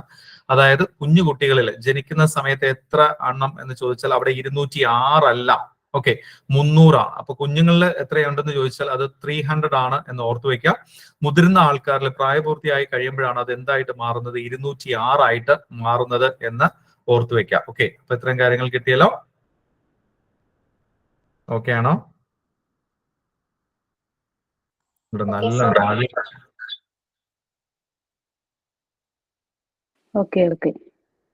നല്ല മഴയുണ്ട്. അതുകൊണ്ട് എനിക്ക് നെറ്റിന്റെ ഒരു ചെറിയ പ്രോബ്ലം നന്നായിട്ട് നടക്കുന്നുണ്ട്. നിങ്ങൾക്ക് എവിടെയെങ്കിലും കട്ടാവുമ്പോൾ നിങ്ങൾ പറയണം കേട്ടോ. ഓക്കെ, ഓക്കെ, അപ്പൊ ഇനി നമുക്ക് അസ്ഥി സന്ധികളും ചലനത്തിനെയും കുറിച്ചാണ്. അപ്പൊ ഇവിടെ നമുക്ക് 1-2 അസ്ഥികളെ കുറിച്ച് പഠിക്കണം. അപ്പൊ അതിനകത്ത് നമുക്ക് നിരന്തരം ചോദിച്ചുകൊണ്ടിരിക്കുന്ന ഒരു സംഭവമാണ് ഏതെന്ന് ചോദിച്ചു കഴിഞ്ഞാല് ball and socket. Okay, ball and socket എന്ന് പറയുന്ന അസ്ഥി, അതുപോലെ തന്നെ ഹിഞ്ച്. ഓക്കെ, വിജാഗിരി സന്ധി എന്ന് പറയുന്ന hinge joint, then pivot joint. Okay, ഹീലസന്ധി എന്ന് പറയുന്ന പിവോട്ട് ജോയിന്റ്. അപ്പൊ ഇത്രയാണ് മെയിൻ ആയിട്ടുള്ള സന്ധികൾ എന്ന് പറയുന്നത്. അപ്പൊ നമ്മൾ പഠിക്കേണ്ട സന്ധികളും ഇതൊക്കെ തന്നെയാണ്. അപ്പൊ ഇത് നിങ്ങൾ മിക്ക ക്വസ്റ്റ്യൻ പേപ്പറിലും കണ്ടിട്ടുള്ള ഒരു സംഭവമാണ്. അപ്പൊ ഇവിടെ ശ്രദ്ധിക്കേണ്ട ഒരു കാര്യം, ഇവിടെ കീലസന്ധി, ഗോളര സന്ധി, വിജാഗിരി സന്ധി, തെന്നി നീങ്ങുന്ന സന്ധി. ശരിക്കും പറഞ്ഞാൽ മലയാളത്തിൽ നമ്മൾ പഠിച്ചു കഴിഞ്ഞാൽ തെറ്റിപ്പോവാറില്ല. പക്ഷെ നമ്മൾ ഇംഗ്ലീഷ് വാക്കിലേക്ക് വരുമ്പോഴാണ് നമുക്ക് കൺഫ്യൂഷൻ വരുന്നത്. ഒന്നും നമുക്ക് ശ്രദ്ധിച്ചു നോക്കാം. ഗോളര സന്ധി എന്ന് പറയുമ്പോൾ ഗോളര അല്ലെ, ബോൾ ആൻഡ് സോക്കറ്റ് ജോയിന്റ് ആണ്. അപ്പൊ അത് എവിടെയൊക്കെ കാണുന്നു എന്ന് ചോദിച്ചാൽ തോളല്ല അല്ലെ, തോളല്ല, അതുപോലെ തന്നെ ഇടുപ്പല്ല. ഓക്കെ, തോളെല്ലാം ഇടുപ്പെല്ലാം. അപ്പൊ അവിടെ നിങ്ങൾ ശ്രദ്ധിക്കേണ്ട ഒരു മനസ്സിലാക്കേണ്ട ഒരു കാര്യം, ഏറ്റവും കൂടുതൽ ചലന സ്വാതന്ത്ര്യമുള്ളവയാണ് ഏതെന്ന് പറയുന്നത് ഈ ബോൾ ആൻഡ് സോക്കറ്റ് ജോയിന്റ് എന്ന് പറയുന്നത്. അപ്പൊ എവിടെയാണ് അത് കാണുന്നത് എന്ന് ചോദിച്ചാൽ ഈ തോളലിൽ കാണുന്നത് അല്ലെങ്കിൽ ഇടുപ്പലിൽ കാണുന്ന സന്ധി എന്ന് പറയുന്നത് ബോൾ ആൻഡ് സോക്കറ്റ് ജോയിന്റ് ആണ്. ഓക്കെ, അപ്പോ ഇനി മറ്റൊരെണ്ണം എന്ന് പറയുന്നത് കൈമുട്ടിലും കാൽമുട്ടിലും കാണപ്പെടുന്ന വിജാഗിരി സന്ധിയാണ്. ഓക്കെ, നമുക്ക് അറിയാവുന്നത് പഴയ ഡോറും അല്ലെങ്കിൽ പഴയ ജനലുകളും, ഞാൻ അത് പറയാൻ കാരണം എന്ന് വെച്ചാൽ ഇപ്പോഴത്തെ ഡോറുകൾ അകത്തേക്കും തുറക്കാൻ പറ്റുന്ന വിജാഗിരി അവൈലബിൾ ആണ്. പണ്ടത്തെ അല്ലെങ്കിൽ നമുക്ക് മിക്ക വീടുകളിലും, നമുക്ക് ഇപ്പോഴും വീടുകളിൽ എന്താണ് എങ്ങനെയുള്ള വിജാഗിരി ആയിരിക്കും, ഒരു സൈഡിലേക്ക് മാത്രം തുറക്കാൻ പറ്റുന്നതാണ് അല്ലെ. കൈമുട്ടും കാൽമുട്ടും എന്ന് പറയുമ്പോൾ തീർച്ചയായിട്ടും നമുക്ക് ഒരു സൈഡിലേക്ക് മാത്രം എന്ത് ചെയ്യാൻ പറ്റും, ഇങ്ങനെ തിരിക്കാൻ പറ്റും. തിരിച്ച് ഇനി വീണ്ടും അത് മടങ്ങി പോകില്ല. അപ്പൊ അതുകൊണ്ട് തന്നെ അത് ഹിഞ്ച് ജോയിന്റ് അല്ലെങ്കിൽ വിജാഗിരി സന്ധി എന്ന് പറയുന്നത്. എവിടെയൊക്കെ കാണുന്നത് കൈമുട്ടിലും കാൽമുട്ടിലും വിജാഗിരി പോലെ ഒരു ഭാഗത്തേക്ക് മാത്രം ചലിപ്പിക്കാൻ കഴിയുന്നു. ഇപ്പോഴും തന്നെ പഠിച്ചു പോയിക്കോണം കേട്ടോ. അടുത്തത് കീലസന്ധിയാണ്. കീലസന്ധി എന്ന് പറയുന്നത് പിവോട്ട് ജോയിന്റ് ആണ് അല്ലെ. അപ്പൊ പിവോട്ട് ജോയിന്റ് അല്ലെങ്കിൽ കീലസന്ധി എന്ന് പറയുന്നത് കഴുത്ത്, തലയോടും നട്ടലിന്റെ മുകൾ ഭാഗവും ചേരുന്ന സ്ഥലത്ത്, ആ ഭാഗത്ത് തന്നെയാണ് ഒരു അസ്ഥി മറ്റൊന്നിൽ ഇരു ദിശകളിലേക്കും തിരിയുന്നു എന്ന് പറയും അല്ലെ. നമ്മൾ ഇങ്ങനെ ഇരു ദിശകളിലേക്കും തിരിയാൻ മാത്രമേ ഈ സംഭവത്തിന് പറ്റുള്ളൂ, അല്ലെങ്കിൽ നമുക്ക് ഇങ്ങനെയൊക്കെ ആക്കാൻ പറ്റുമെങ്കിൽ തിരിയുന്ന കാര്യമാണ് പറയുന്നത്. അപ്പൊ പിവോട്ട് ജോയിന്റ് എന്ന് പറയുന്നത് കീലസന്ധിയാണ്. അപ്പോ ഇതിൽ ചോദിച്ചിട്ടുള്ള ഏറ്റവും കൂടുതൽ ചോദിച്ചിട്ടുള്ള ഈ ഹിഞ്ച് ജോയിന്റ് ആണ്. വിജാഗിരി സന്ധിയാണ് ചോദിച്ചിട്ടുള്ളത്. എവിടെയൊക്കെയാണ്? കൈമുട്ടിലും അതുപോലെ തന്നെ കാൽമുട്ടിലും. പിന്നെ ചോദിച്ചിട്ടുള്ളത് ബോൾ ആൻഡ് സോക്കറ്റ് ആണ്. അത് തോളലിൽ അല്ലെങ്കിൽ ഇടുപ്പലിൽ കാണുന്നത് ബോൾ ആൻഡ് സോക്കറ്റ് ആണ് എന്ന് ഓർത്തു വയ്ക്കാം. അപ്പൊ ഓക്കെ, ക്ലിയർ ആണല്ലോ. അപ്പൊ നമ്മൾ ഈ തോളൽ എന്ന് പറഞ്ഞു കഴിഞ്ഞാൽ നമുക്ക് ഇങ്ങനെയൊക്കെ കറക്കാൻ പറ്റും അല്ലെ. അതിന് കാരണം എന്താണെന്ന് വെച്ച് കഴിഞ്ഞാൽ ഒരു അസ്ഥിയുടെ അറ്റത്തുള്ള ഉരുണ്ട ഭാഗം മറ്റൊരു അസ്ഥിയുടെ കുഴിയിലാണ് തിരിയുന്നത്. അതുകൊണ്ട് തന്നെയാണ് അത് ഇങ്ങനെ തിരിയാൻ പറ്റുന്നത്. ഓക്കെ, അപ്പൊ അത് ബോൾ ആൻഡ് സോക്കറ്റ് ആണ് എന്ന് ഓർത്ത് വെക്കാം. അതുപോലെ നിങ്ങൾ എക്സസൈസ് ചെയ്യുന്ന സമയത്ത് ഇടുപ്പ് അങ്ങോട്ട് റൗണ്ട് ആയിട്ട് ഇങ്ങനെ കറക്കാറുണ്ട് അല്ലെ. അതിനൊറ്റ കാരണം എന്താണെന്ന് ചോദിച്ചാൽ ഈ ബോൾ ആൻഡ് സോക്കറ്റ് ജോയിന്റ് ആണ്. Okay, ball and socket joint. അപ്പൊ എവിടെയൊക്കെയാണെന്ന് നിങ്ങൾക്ക് മനസ്സിലായല്ലോ. ബോൾ ആൻഡ് സോക്കറ്റ് ജോയിന്റ്, ഗോളര സന്ധി എവിടെയാണ് കാണുന്നതെന്ന് മനസ്സിലായി. അതുപോലെ തന്നെ വിജാഗിരി സന്ധി എവിടെയാണെന്ന് കാണുന്നത് മനസ്സിലായി. ദെൻ പിവോട്ട് ജോയിന്റ് എവിടെയാണെന്ന് മനസ്സിലായി. ഓക്കെ ആണോ? ഈ 3 സന്ധികൾ ഓക്കെ ആണോ? യെസ്. അപ്പൊ നമ്മളിപ്പോ പറഞ്ഞുകൊണ്ടിരുന്ന അസ്ഥികൂടം ഉള്ള കാര്യമാണ് അല്ലെ. സ്കെൽറ്റൽ മസിൽസിനെ കുറിച്ചും അല്ലെങ്കിൽ ഈ പറയുന്ന പോലെ സ്കെൽറ്റൽ സിസ്റ്റത്തിനെ കുറിച്ചൊക്കെയാണ് പറഞ്ഞത്. അങ്ങനെയാണെങ്കിൽ അസ്ഥികൂടം ഇല്ലാതെയും ചലനമുണ്ട് എന്നൊരു കാര്യം പഠിച്ചു വെക്കാം. ഓക്കെ, അതിന് നമ്മൾ പണ്ട് മുതലേ പഠിക്കുന്ന ഒരു കാര്യമാണ് പാരമീസിയം അല്ലെ. പാരമീസിയം എന്ന് പറയുന്നതും അതുപോലെ തന്നെ യൂഗ്ലീന എന്നൊക്കെ പറയുന്നതൊക്കെ നമ്മൾ പണ്ട് മുതലേ പഠിച്ചു വെച്ചിട്ടുണ്ട്. അപ്പൊ ഞാൻ എന്തിനാ ഇതിവിടെ എടുത്തിട്ടേന്ന് ചോദിച്ചാൽ, ഇവിടെ നിന്ന് നമുക്ക് 2 പോയിന്റുകൾ എടുക്കണം. ജലത്തിലൂടെ മുന്നോട്ട് നീങ്ങാൻ പാരമീസിയത്തെ സഹായിക്കുന്നത് സീലിയകളാണ്. അപ്പൊ എന്താണ്? സീലിയ. അപ്പൊ പാരമീസിയത്തിൽ കാണുന്നത് അല്ലെങ്കിൽ പാരമീസിയത്തിൽ കാണുന്ന പ്രത്യേക തരത്തിലുള്ള അവയവങ്ങൾ ഏതാണ് എന്ന് ചോദിക്കുകയും ഓപ്ഷനകത്ത് സീലിയ ഉണ്ടെങ്കിൽ സീലിയ അങ്ങ് എഴുതിക്കോണം കേട്ടോ. അപ്പൊ സീലിയ ആണ് എന്ന് ഓർത്തു വെക്കുക. അപ്പൊ പാരമീസിയത്തിൽ കാണുന്നത് സീലിയ ആണെന്ന് ഓർത്തു വെക്കുക. അപ്പൊ കോശോപരിതലത്തിൽ കാണപ്പെടുന്ന നീളം കുറഞ്ഞ പ്രോട്ടീൻ തന്തുക്കളാണ് സീലിയകൾ. അപ്പൊ സീലിയ എന്തുകൊണ്ടാണ് നിർമ്മിച്ചിരിക്കുന്നത് എന്ന് ചോദിച്ചാൽ അത് പ്രോട്ടീൻ ആണ്. ഓക്കെ, പ്രോട്ടീൻ മോളിക്യൂൾസ് ആണ് എന്ന് ഓർത്തു വെക്കാം. അപ്പോ പ്രോട്ടീൻ ത്രെഡ് ലൈക്ക് സ്ട്രക്ചേഴ്സ് ആണ് എന്തെന്ന് പറയുന്നത് സീലിയ എന്ന് പറയുന്നത്. അപ്പൊ പാരമീസിയത്തിൽ കാണുന്നത് എന്താണെന്ന് നമ്മൾ പഠിച്ചു, സീലിയ ആണെന്ന് പഠിച്ചു. ഇനി യൂഗ്ലീനയുടെ സഞ്ചാരത്തിന് സഹായിക്കുന്നത് ഫ്ലജല്ലമാണ് എന്ന് ഓർത്തു വയ്ക്കുക. കണ്ടോ, അതാ ഒരു വിപ്ലാഷ് ലൈക്ക് സ്ട്രക്ചർ എന്നാ പറയുന്നത്. ഈ ഒരു സാധനം അതെന്ന് പറഞ്ഞ ചാട്ടവാറിന്റെ സ്ട്രക്ചർ എന്നാ പറയുന്നത്. വിപ്ലാഷ് ലൈക്ക് സ്ട്രക്ചർ ശരിക്കും പറഞ്ഞ എലിയുടെ വാല്. ഓക്കെ, ആദ്യം നല്ല കട്ടിയായിട്ട് വരിക, അവസാനം ടേപ്പറിംഗ് ആയിട്ടുള്ള എൻഡ് ആണ് വരുന്നത്. സോ അതിനെയാണ് നമ്മൾ ഫ്ലജെല്ലം എന്ന് പറയുന്നത്. അപ്പൊ നീളം കൂടിയ ചാട്ട പോലുള്ള, കണ്ടോ എന്താണ് ചാട്ട പോലെയുള്ള, അപ്പൊ അതിന് നമ്മൾ ഇംഗ്ലീഷിൽ എന്തെന്ന് പറയും? വിപ്ലാഷ് എന്ന് പറയാം. വിപ്ലാഷ് ലൈക്ക് സ്ട്രക്ചർ എന്ന് പറയാം. അപ്പൊ ചാട്ട പോലുള്ള പ്രോട്ടീൻ തന്തുക്കളാണ്. അതും എന്ത് തന്നെയാണ്? പ്രോട്ടീൻ തന്നെയാണ് ഫ്ലജെല്ലം എന്ന് പറയുന്നത്. ശ്രദ്ധിക്കേണ്ട ഒരു കാര്യം, ഈ ഫ്ലജെല്ലം എന്ന് പറയുന്ന യൂഗ്ലീനക്കകത്തും പഠിച്ചിട്ടുണ്ട്. അതുപോലെ തന്നെ ബാക്ടീരിയയുടെ ചലനങ്ങൾക്ക് സാധ്യമാക്കുന്നതും ഏത് തന്നെയാണ്? ഫ്ലജെല്ലം തന്നെയാണ്. അപ്പോ ഇതിനകത്ത് ശ്രദ്ധിക്കേണ്ടത് ഫ്ലജെല്ല എന്ന് പറയുന്നത് പ്ലൂറൽ ഫോമും ദെൻ ഫ്ലജെല്ലം എന്ന് പറയുന്നത് സിംഗുലർ ഫോമുമാണ്. അപ്പോ ബാക്ടീരിയക്കകത്തും എന്തുണ്ട്? ഫ്ലജെല്ല ഉണ്ട്. ഓക്കെ, ഇനി ഇവിടെ ഒരു കാര്യം ശ്രദ്ധിക്കേണ്ടത്, ഇത് ഒരു ലോക്കോമോട്ടറി ഓർഗൻ ആണ്. ബാക്ടീരിയയുടെ ഒരു ലോക്കോമോട്ടറി ഓർഗൻ ആണ് ഫ്ലജെല്ല എന്ന് പറയുന്നത്. അപ്പൊ യൂഗ്ലീനയുടെ നമ്മൾ പറഞ്ഞു കഴിഞ്ഞു സഞ്ചാരത്തിന് സഹായിക്കുന്ന, അപ്പൊ ലോക്കോമോട്ടറി ഓർഗൻ ആണ് ഇതെന്ന് പറയുന്നത് ഫ്ലജെല്ല എന്ന് പറയുന്നത്. ക്ലിയർ ആണല്ലോ? ഈ ഫ്ലജെല്ല എന്തുകൊണ്ടാണ് ഉണ്ടാക്കിയിരിക്കുന്നത്? പ്രോട്ടീൻ കൊണ്ടാണ് ഉണ്ടാക്കിയിരിക്കുന്നത്. ഇനി ബാക്ടീരിയയിൽ കാണുന്ന മറ്റൊരു സ്ട്രക്ചർ എന്ന് പറയുമ്പോൾ, ഈ സീലിയ എന്ന് പറയുന്ന സ്ട്രക്ചറും എവിടെയുണ്ട്? ബാക്ടീരിയക്കകത്തുണ്ട് കേട്ടോ, ബാക്ടീരിയക്കകത്തുണ്ട്. ഇതും എന്ത് തന്നെയാണ്? ഒരു ലോക്കോമോട്ടറി ഓർഗൻ തന്നെയാണ്, അല്ലെങ്കിൽ ബോയൻസി കീപ്പ് ചെയ്യാനായിട്ട്, ജലത്തില് ഉപരിതലത്തിൽ പൊങ്ങിക്കിടക്കാനൊക്കെ സഹായിക്കുന്ന, ബോയൻസി കീപ്പ് ചെയ്യാനൊക്കെ ഏത് സഹായിക്കുന്നുണ്ട്? സീലിയ സഹായിക്കുന്നുണ്ട്. കാരണം ഇങ്ങനെ തുരുതുര ഇങ്ങനെ കാണുകയല്ലേ. ഇപ്പൊ ഇത് ബാക്ടീരിയയുടെ ബോഡി ആണെങ്കിൽ ഇതുപോലെ സീലിയ കാണാൻ പറ്റും കേട്ടോ, ചുറ്റും ഇങ്ങനെ സീലിയ കാണാൻ പറ്റും. ഓക്കെ, ഇനി അടുത്ത ഒരു സ്ട്രക്ചറും കൂടെ നിങ്ങൾ പഠിക്കണം, പിലി എന്ന് പറയും. ഓക്കെ, പിലി എന്ന് പറയും. ഇതിനെ നമ്മൾ കാണപ്പെടുന്നത് ബാക്ടീരിയ തന്നെയാണ്. മൂന്നാമത്തെ സ്ട്രക്ചർ, അപ്പൊ ഒരു സ്ട്രക്ചർ നമ്മൾ പഠിച്ചു ഫ്ലജെല്ല, രണ്ടാമത്തെ സ്ട്രക്ചർ സീലി പഠിച്ചു, മൂന്നാമത്തെ സ്ട്രക്ചർ പിലി പഠിച്ചു. ഇത് ഈ പിലി അറിയപ്പെടുന്നത് തന്നെ സെക്സ് പിലി എന്നാണ് അറിയപ്പെടുന്നത്. ഓക്കെ, സെക്സ് പിലി എന്നാണ് അറിയപ്പെടുന്നത്. ബാക്ടീരിയക്ക് റീപ്രൊഡക്ഷന് വേണ്ടി സഹായിക്കുന്ന ഒരു സ്ട്രക്ചറാണ് പിലി. ഇതും ഏതുപോലെ തന്നെ ഇരിക്കുന്നത്? സീലിയ പോലെയൊക്കെ തന്നെയാണ് ഇരിക്കുന്നത്. അപ്പോൾ ഇതിനെ അറിയപ്പെടുന്നത് സെക്സ് പിലി എന്നാണ്. ഓക്കെ, പൈലസ് എന്നൊക്കെ പറയും, സെക്സ് പിലി എന്ന് പറയും. ഇത് എവിടെ കാണുന്നു എന്ന് ചോദിച്ചാൽ ബാക്ടീരിയയിലാണ് കാണുന്നത് എന്ന് പഠിച്ചു വെക്കാം. അപ്പോൾ നമ്മൾ പാരമീസിയത്തിൽ കാണുന്നത് സീലിയ, യൂഗ്ലീനയിൽ കാണുന്നത് ഫ്ലജെല്ലം, ബാക്ടീരിയയിൽ കാണുന്നത് ഫ്ലജെല്ലം ഉണ്ട്, സീലിയ ഉണ്ട്, അതുപോലെ തന്നെ പിലിയ ഉണ്ട്. ഓക്കെ ആണോ? മാക്സിമം ഇൻക്ലൂഡ് ചെയ്യാൻ കേട്ടോ, പറയുന്ന കാര്യങ്ങളിലേക്ക് ഇൻക്ലൂഡ് ചെയ്ത് വരാം. ഓക്കെ, ഇനി മണ്ണിരയില് നമ്മൾ കാണുന്നത് എന്താണെന്ന് ചോദിച്ചാൽ, മണ്ണിരയ്ക്ക് കണ്ണുണ്ടോ? ഇവിടെ മണ്ണിരയ്ക്ക് കണ്ണുണ്ടോടാ? മണ്ണിരയ്ക്ക് കണ്ണുണ്ടോ? ഇല്ല ഇല്ല, മണ്ണിരയ്ക്ക് കണ്ണില്ല. അപ്പൊ പിന്നെ അതെങ്ങനെയാ അത് നീങ്ങുന്നേ? ഫ്രണ്ടിലേക്ക് നീങ്ങാൻ സഹായിക്കുന്ന സ്ട്രക്ചർ എന്താ?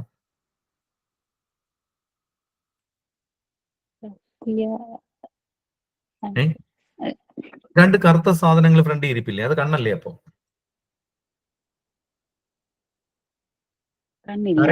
നിങ്ങൾ എല്ലാരും പഠിച്ചതാണ്. സ്കിന്ന് വെച്ചിട്ടാണോ? സ്കിന്ന് മൂവ്മെന്റിനൊക്കെ സഹായിക്കും. ഓക്കെ, നിങ്ങൾ പറഞ്ഞതുപോലെ പിന്നെ ഭൂമിയിലുള്ള ചില ചലനങ്ങളൊക്കെ മനസ്സിലാക്കാൻ സാധിക്കും. സത്യമാണ്. ഓക്കെ, വേറെ എന്തെങ്കിലും സ്ട്രക്ചറിനെ കുറിച്ച് അറിയാവോ? നമ്മളിപ്പോ ഈ പറഞ്ഞതുപോലത്തെ എന്തെങ്കിലും സ്ട്രക്ചർ പ്രീവിയസ്? ഈ കശേരുക്കൾ പോലെ ഇങ്ങനെ അടുപ്പിച്ചടുപ്പിച്ച് ഡിസ്ക് പോലല്ലേ? ഓക്കെ, അതാണ്. അപ്പോ അത് മാത്രമല്ല, നമുക്ക് അവിടെ പഠിക്കേണ്ട ഒരു പേരുണ്ട്, സീറ്റകൾ കേട്ടോ, സീറ്റ. അപ്പൊ മണ്ണിരയില് വലയപേശികൾ, ഇപ്പോ മാം പറഞ്ഞതുപോലെ വലയപേശികൾ, അതുപോലെ തന്നെ ദീർഘപേശികൾ. അപ്പൊ സർക്കുലർ മസിൽസും ലോഞ്ചിറ്റ്യൂഡനൽ മസിൽസും അല്ലെ, ദീർഘപേശികളുമുണ്ട്, വലയപേശികളുമുണ്ട്. ഇതൊക്കെ നമുക്കറിയാം. അപ്പൊ ശരീരത്തിൽ 2 തരം പേശികളുണ്ടെന്ന് മനസ്സിലാക്കി വെച്ചു. ഇവയുടെ ക്രമാനുഗതമായിട്ടുള്ള സങ്കോചവും പൂർവസ്ഥിതി പ്രാപിക്കലും മണ്ണിരയുടെ ചലനം സാധ്യമാക്കുന്നു. അപ്പൊ ഇവിടെ നിങ്ങൾ പഠിക്കേണ്ടത് ഇത് ലോക്കോമോഷന് വേണ്ടിയിട്ടാണ്. ഏത്? വലയപേശികളും ദീർഘപേശികളും. ഓക്കെ ആണോ? ഓക്കെ, അങ്ങനെയാണെങ്കിൽ ശരീര ഉപരിതലത്തിൽ നിന്ന് പുറത്തേക്ക് തള്ളി നിൽക്കുന്ന സൂക്ഷ്മ സീറ്റകൾ എന്തിനെ തന്നെ സഹായിക്കുന്നുണ്ട്? സഞ്ചാരത്തിന് സഹായിക്കുന്നു എന്നുള്ളതാണ് അല്ലെ. അപ്പൊ ഇവിടെ നമ്മൾ പറഞ്ഞു എന്താണ്? 2 കാര്യങ്ങളും പറഞ്ഞു. ഇപ്പോ പറഞ്ഞ കാര്യങ്ങൾ കറക്റ്റ് ആണ്. പൂർവസ്ഥിതി പ്രാപിക്കലും ഒക്കെ ചലനം സാധ്യമാക്കാനായിട്ട് സഹായിക്കുന്നത് ഇതാണ് അല്ലെ. സഞ്ചാരത്തിന് സഹായിക്കുന്നു എന്ന് വെച്ചാൽ ഈ കണ്ണിന് പകരം അത് ഉപയോഗിക്കുന്നത് ഏതാണ് എന്ന് ചോദിച്ചാൽ അത് സീറ്റകളാണ്. സ്പെഷ്യലൈസ്ഡ് സ്ട്രക്ചേഴ്സ് ആണ് സീറ്റകൾ എന്ന് പറഞ്ഞത്. ഇങ്ങനെ ഉയർന്നു നിൽക്കും, ഇങ്ങനെ നമുക്ക് കാണാനായിട്ട് സാധിക്കും. അപ്പൊ സീറ്റകൾ എന്നാണ് പറയുന്നത്. അപ്പൊ 3 കാര്യങ്ങൾ ഓർത്തു വെക്കുക. ഇവിടെ വലയപേശികളുണ്ട്, സർക്കുലർ മസിൽസ് ഉണ്ട്, ദീർഘപേശികളുണ്ട്. ഇതൊക്കെ നമുക്ക് പലതിനകത്തും കാണാൻ പറ്റുന്നതാണ്. അപ്പൊ ഈ മണ്ണിരയിൽ ചോദിക്കുന്നെങ്കിൽ ഇതായി ഒരു സ്ട്രക്ചർ ആയിരിക്കും ചോദിക്കുക, സീറ്റ. ഓക്കെ, സീറ്റകൾ എന്ന് പറയുന്നത് എവിടെയാണ് കാണപ്പെടുന്നത്? മണ്ണിരയിൽ. അപ്പൊ ഓർത്തു വെച്ച പാരമീസിയത്തിനകത്ത് സീലിയ, യൂഗ്ലീനയ്ക്കകത്ത് ഫ്ലാജെല്ലം, മണ്ണിരയ്ക്കകത്ത് സീറ്റ. ഓക്കെ, ഇനി അടുത്തത് സസ്യങ്ങൾ ചലിക്കുമോ എന്ന് ചോദിച്ചാൽ നമുക്കറിയാം സസ്യ ചലനങ്ങൾ അല്ലെ, ട്രോപ്പിക് മൂവ്മെന്റ്സ് എന്ന് പറഞ്ഞ് നിങ്ങൾ പണ്ട് പഠിച്ചതാണ്. ഒന്ന് ഓർമ്മയിലേക്ക് കൊണ്ടുവരുന്നു. വെളിച്ചത്തിന് പിന്നെ എന്താണ് അനുബന്ധമായിട്ട് മൂവ് ചെയ്യുന്നുണ്ട്. അതുപോലെ തന്നെ എന്താണ് ജലത്തിന് അനുസരിച്ച് മൂവ് ചെയ്യുന്നുണ്ട്. അതുപോലെ തന്നെ നമുക്ക് രാസം അല്ലെ, ഈ പറയുന്ന പോലെ കെമിക്കൽസിനനുസരിച്ച് മൂവ് ചെയ്യുന്നതുണ്ട്. അതുപോലെ തന്നെ സ്പർശം, അതുപോലെ തന്നെ ഭൂഗുരുത്വം, ഇങ്ങനെയൊക്കെയുള്ള കാര്യങ്ങൾക്ക് അനുസരിച്ച് മൂവ് ചെയ്യുന്നതൊക്കെ നിങ്ങൾ പഠിച്ചിട്ടുണ്ട്. ഇവിടെ പക്ഷേ ശ്രദ്ധിക്കേണ്ട ഒരു കാര്യം എന്താണ് എന്ന് ചോദിച്ചാൽ നമുക്കറിയാം ഫോട്ടോട്രോപ്പിസം എന്ന് നമ്മൾ പഠിച്ചിട്ടുണ്ട് അല്ലെ. ഫോട്ടോട്രോപ്പിസം എന്നൊക്കെ നമ്മൾ പഠിച്ചിട്ടുണ്ട്. അവിടെ പ്രകാശം എന്നുള്ളത് നമുക്കറിയാം, പ്രകാശം. പക്ഷെ ഇവിടെ അതുപോലെ തന്നെ നിങ്ങൾക്കറിയാം ജലം അല്ലെ, വാട്ടർ ആണെന്നുണ്ടെങ്കിൽ അതിനെ നമ്മൾ ഈ പറയുന്ന പോലെ ഹൈഡ്രോട്രോപ്പിസം എന്നൊക്കെ പറയാം, അല്ലെങ്കിൽ ജലട്രോപ്പിക ചലനം എന്ന് പറയും.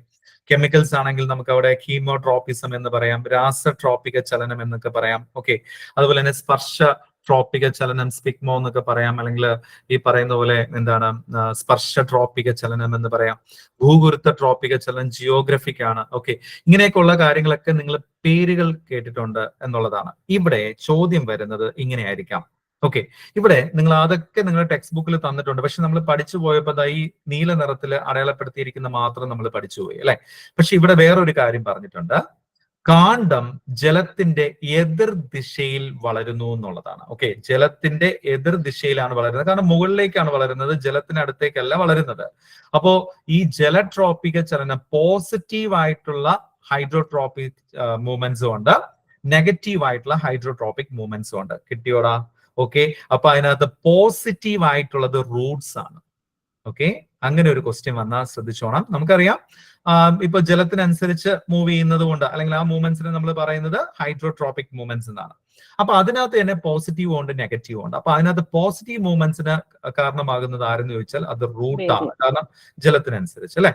അതുപോലെ തന്നെ കാണ്ഡം എന്താണത്? നെഗറ്റീവ് ആണ്, അതിന് എഗെയിൻസ്റ്റ് ആയിട്ടാണ് വളരുന്നത്. അങ്ങനെയാണെങ്കിൽ ഈ കാണ്ഡം എന്താണെന്ന് നമുക്ക് പറയേണ്ടി വരും, പ്രകാശത്തിന്റെ പോസിറ്റീവ് ഫോട്ടോട്രോപ്പിക് മൂവ്മെന്റിന് എക്സാമ്പിൾ ആണ് സ്റ്റെം എന്ന് പറയുന്നത്. ഓക്കെ ആണോ? ക്ലിയർ അല്ലേ? അപ്പൊ ഇവിടെ വേറെന്ത് വരും? നെഗറ്റീവ് ആയിട്ടുള്ള ഫോട്ടോട്രോപ്പിക് മൂവ്മെന്റ്സിനകത്ത് വരും. ക്ലിയർ ആയോ? ഇങ്ങനെ ഒന്ന് പഠിച്ചേക്കണം കേട്ടോ. ഈ സ്ലൈഡ്സ് ഞാൻ നിങ്ങൾക്ക് ഷെയർ ചെയ്തിട്ടുണ്ട്, ഒന്ന് വായിച്ചാൽ നിങ്ങൾക്ക് കിട്ടും. ബാക്കിയുള്ളതൊക്കെ നിങ്ങൾക്ക് കിട്ടിക്കോളും. ഈ ഒരു സംഭവമൊക്കെ നിങ്ങൾ പഠിച്ചു. സ്പർശ ട്രോപ്പിക ചലനവും ഒക്കെ ഞാൻ തന്നിരുന്നതാണ്. ഇനി ഇവിടെ നമ്മൾ പഠിക്കേണ്ട ഒരു കാര്യം, രണ്ട് കാര്യങ്ങൾ, അതായത് രണ്ട് ഡെഫിനിഷൻസ് ആണ് നമ്മൾ പഠിക്കേണ്ടത്. ഉദ്ദീപന ദിശയും ചലന ദിശയും തമ്മിൽ ബന്ധമുള്ള ചലനങ്ങളാണ് എന്തെന്ന് പറയുക? ട്രോപ്പിക ചലനങ്ങൾ എന്ന് പറയുക. ഓക്കെ, ക്ലിയർ ആണല്ലോ? അപ്പോൾ ഉദ്ദീപന ദിശയും അതുപോലെ തന്നെ ചലന ദിശയും തമ്മിൽ ബന്ധമുള്ള ചലനങ്ങൾ ട്രോപ്പിക ചലനങ്ങൾ എന്ന് പറയാം. അപ്പൊ ഇതിനകത്ത് ഈ പറയുന്ന പോലെ എന്താണോ സെൻസിറ്റീവ് ആയിട്ടുള്ള സംഭവങ്ങൾ, അല്ലെങ്കിൽ ഇപ്പോ വാട്ടർ അല്ലെ, വാട്ടറിനടുത്തേക്ക് തന്നെ ചലന ദിശയും തമ്മിൽ ബന്ധമുണ്ട്. വാട്ടർ എവിടെയാണോ കാണുന്നത് അങ്ങോട്ടാണ് റൂട്ട് വളരുന്നത്. അപ്പൊ അതിന് നമുക്ക് ട്രോപ്പിക ചലനങ്ങൾ പറയാം, അല്ലെ അതിന് എഗെയിൻസ്റ്റ് ആയിട്ടാണ് വളരുന്നത്, അതിന് നമുക്ക് ട്രോപ്പിക ചലനങ്ങൾ എന്ന് പറയാം. ഇനി അടുത്തത് ഉദ്ദീപന ദിശയും ചലന ദിശയും തമ്മിൽ ബന്ധമില്ലാത്ത ചലനങ്ങളാണ് നാസ്റ്റിക് മൂവ്മെന്റ്സ് എന്ന് പറയുന്നത്. അപ്പൊ ഈ ഉദ്ദീപന ദിശയും ചലന ദിശയും തമ്മിൽ ബന്ധമില്ല. അതിനൊരു എക്സാമ്പിൾ ആണ് നമ്മൾ ഏത് പഠിക്കുന്നത്? തൊട്ടാവാടി പഠിക്കുന്നത്. തൊട്ടാവാടിയുടെ സയന്റിഫിക് നെയിം എന്താണ്? ഒരു ക്വസ്റ്റ്യൻ. എന്റെ ദൈവമേ. ഓക്കെ, മൈമോസ പ്യൂഡിക്ക അല്ലെ, മൈമോസ പ്യൂഡിക്കയാണ് തൊട്ടാവാടിയുടെ scientific name, Mimosa pudica. Okay, അപ്പൊ ഒരു ക്വസ്റ്റ്യൻ ഇങ്ങനെയായിരുന്നു, മൈമോസ പ്യൂഡിക്കയിലുള്ള മൂവ്മെന്റിന്റെ പേരെന്താണ് എന്ന് ചോദിച്ചാൽ അത് നാസ്റ്റിക് മൂവ്മെന്റ്സ് ആണ്, അത് ട്രോപ്പിക് മൂവ്മെന്റ്സ് അല്ല. ഓക്കെ, നാസ്റ്റിക് മൂവ്മെന്റ്സ് ആണ്. കാരണം നമ്മൾ പെൻസിൽ വെച്ച് തൊടുന്ന സമയത്ത് അത് മുകളിലേക്കല്ല വരുന്നത് അല്ലെ, മീൻസ് ആ പറയുന്ന പോലെ ഇങ്ങനെ മടങ്ങി പോകുന്നു അല്ലെങ്കിൽ താഴേക്ക് അങ്ങനെ പോകുന്നു. നമുക്കറിയാം അത് എങ്ങനെയാണ് വരുന്നത് എന്നുള്ള മൂവ്മെന്റ്സ് നോക്കുമ്പോൾ അറിയാൻ പറ്റും. ഓക്കെ, അപ്പൊ അതിന് ഒരു ബന്ധവുമില്ലാത്ത മൂവ്മെന്റ്സിനെയാണ് നമുക്ക് എന്തെന്ന് പറയുന്നത്? നാസ്റ്റിക് മൂവ്മെന്റ്സ് എന്ന് പറയുന്നത്. ഓക്കെ, അവിടെ ഇവിടെ ഒന്ന് ഇത് മാത്രം ഒന്ന് ശ്രദ്ധിച്ചേക്കാം. പെട്ടെന്ന് ഒന്ന് പറഞ്ഞേ, കുറച്ച് ക്വസ്റ്റ്യൻസിൽ കൂടെ ഒന്ന് പോയിട്ട് നമുക്ക് അടുത്ത ഭാഗത്തേക്ക് പോവാം. അന്തരീക്ഷത്തിൽ ഓക്സിജൻ, കാർബൺ ഡൈ ഓക്സൈഡ് എന്നിവയുടെ അളവ് നിയന്ത്രിക്കുന്ന സസ്യങ്ങളിൽ നടക്കുന്ന പ്രോസസ്സിന് പറയുന്ന പേരെന്താണ്? ആഗോളതാപനം, യെസ്, ഫോട്ടോ സിന്തസിസ് അല്ലെ. അപ്പൊ ഇവിടെ ഒന്ന് ശ്രദ്ധിച്ചേ, അന്തരീക്ഷത്തിൽ ഓക്സിജൻ, കാർബൺ ഡൈ ഓക്സൈഡ് എന്നിവയുടെ അളവ് നിയന്ത്രിക്കുന്ന സസ്യങ്ങളിൽ നടക്കുന്ന പ്രക്രിയക്ക് പറയുന്ന പേരാണ് ഫോട്ടോസിന്തസിസ്. സ്ക്രീന് ഫുള്ള് കാണുന്നില്ലായിരുന്നു, കുറച്ച് ഭാഗങ്ങളെ കാണുന്നുള്ളായിരുന്നു. എല്ലാവർക്കും അങ്ങനെയാണോ? പിന്നെ ചെയ്യണം, അല്ലെങ്കിൽ അത് ലാർജ് സ്ക്രീനിലേക്ക് വിട്ടേ. അങ്ങനെ ഒരു സ്ട്രക്ചർ അവിടെ ഉണ്ട്.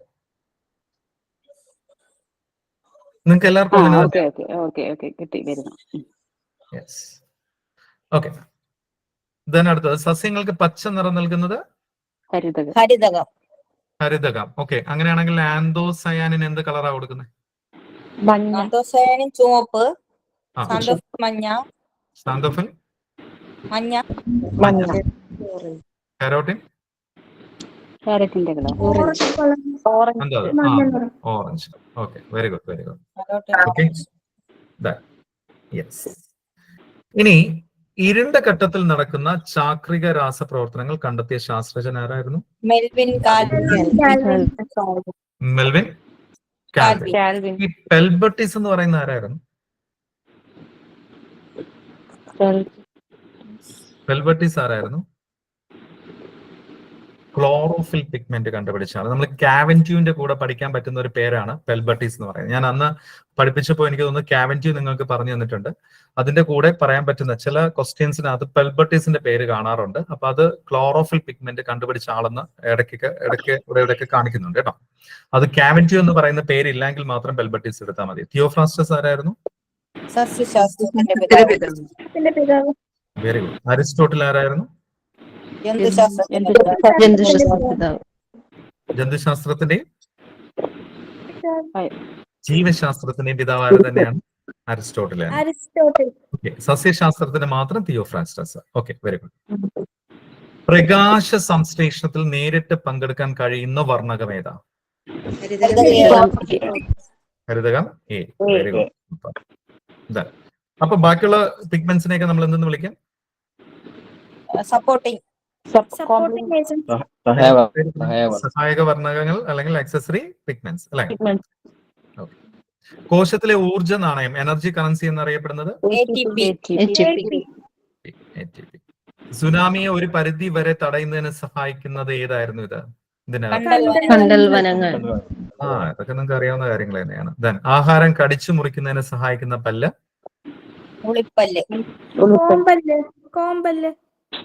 കടിച്ചു മുറിക്കുന്നതിന് ശ്രദ്ധിച്ച്. ഉളിപ്പല്ല്. കോമ്പൽ എന്തായിരുന്നു? Very good. ചർവണകവും എന്തായിരുന്നു? സൂപ്പർ. ചവച്ചരയ്ക്കാൻ സഹായിക്കുന്ന അല്ലെ? Very good. പല്ലിൽ ഏറ്റവും കടുപ്പമേറിയ ഭാഗം? ഇനാമൽ. വായിലുള്ള ഉമിനീർ ഗ്രന്ഥികളുടെ എണ്ണം? അതിപ്പോ അപ്ഡേറ്റഡ് ആയിട്ട് വരുമ്പോഴത്തേക്ക് 4 ജോഡിയിലേക്ക് വരും. പക്ഷെ 3 ജോഡിയാണ് നമ്മുടെ SCERT കൊടുത്തിരിക്കുന്നത് കേട്ടോ. ഇതൊരു കൺഫ്യൂസിംഗ് ആയിട്ടുള്ള ക്വസ്റ്റൻ. ഇത് മിക്കവാറും ചേഞ്ചസ് വരാൻ ചാൻസ് ഉണ്ട്. എന്തായാലും ഇതുവരെയുള്ള ആൻസർ 3 ജോഡിയാണ് കേട്ടോ. കരൾ ഉൽപ്പാദിപ്പിക്കുന്ന രസം? ഓക്കെ. ദെൻ മനുഷ്യന്റെ വൻകുടലിൽ വസിക്കുന്ന ചില ബാക്ടീരിയകൾ ഉൽപ്പാദിപ്പിക്കുന്ന വൈറ്റമിൻ ഏതാണ്? വിറ്റാമിൻ അടിപൊളി. വിറ്റാമിൻ കെ ആണ്. വിറ്റാമിൻ കെ ആണ്. കാണ്ഡത്തിന്റെയും വേരിന്റെയും ഉപരിതലത്തിൽ കാണപ്പെടുന്ന ചെറിയ സുഷിരങ്ങളുടെ പേരെന്താണ്? ആസ്യരന്ധ്രങ്ങൾ.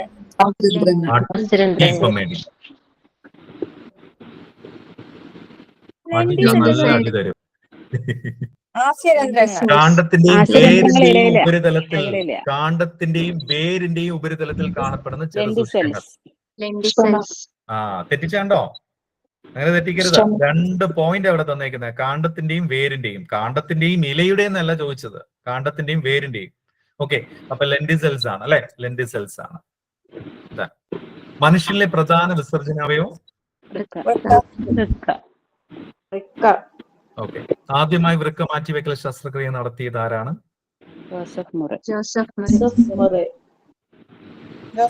Okay, Joseph. ഓക്കെ, ശരി. ഇനി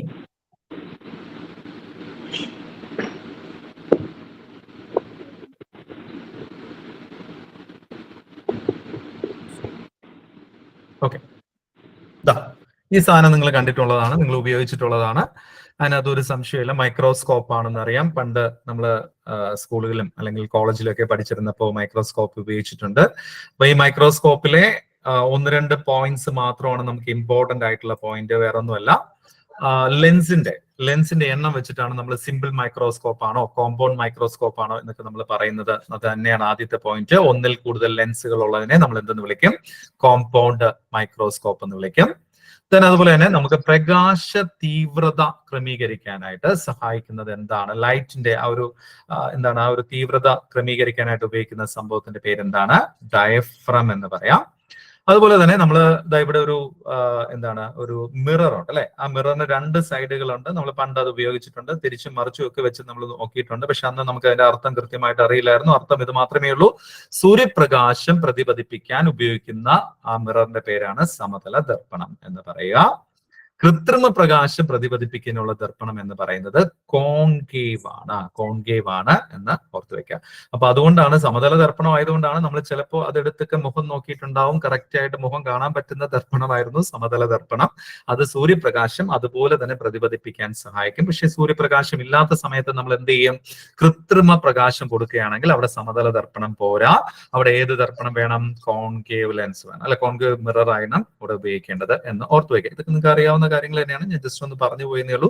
ഇത് ചോദിച്ചിട്ടുള്ള ഒരു ക്വസ്റ്റ്യൻ എന്ന് പറയുന്നത് ഡയഫ്രം ആണ്. ഓക്കെ, ഡയഫ്രം ചോദിച്ചിട്ടുണ്ട്. അതുപോലെ തന്നെ കൃത്രിമ ആർട്ടിഫിഷ്യൽ ലൈറ്റ് ആണ് നമ്മൾ ഫോക്കസ് ചെയ്യുന്നതെങ്കിൽ we can use the concave mirror. അപ്പൊ അത് ഓർത്തു വയ്ക്കുക. ഇത് രണ്ടുമാണ് നേരത്തെ ചോദിച്ചിട്ടുള്ളത്.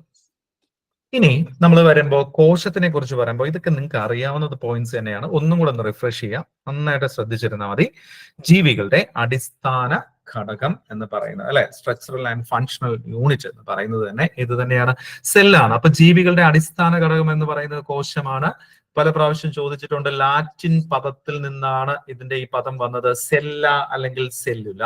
ഓക്കെ, സെല്ല അല്ലെങ്കിൽ സെല്ലുല എന്ന് പറയുന്ന പദത്തിൽ നിന്നാണ് ഉണ്ടായതെന്ന് പറഞ്ഞു. അപ്പൊ സെല്ല അല്ലെങ്കിൽ സെല്ലുല എന്ന് പറയുന്ന പദത്തിൽ നിന്നാണ്. ഏത് പദം, ഏത് വാക്ക്? ലാറ്റിൻ ആണ്. ഏത് ഭാഷയിൽ നിന്ന് ഉത്ഭവിച്ചു എന്ന് ചോദിച്ചിട്ടുണ്ട്. ലാറ്റിൻ വേർഡ് ആണ്. അല്ലെങ്കിൽ മൈന്യൂട്ട് സെൽ എന്നോ സ്മോൾ റൂം എന്നോ സ്മോൾ കമ്പാർട്ട്മെന്റ് എന്നോ മീനിങ് ഉള്ള സെല്ല അല്ലെങ്കിൽ സെല്ലുല.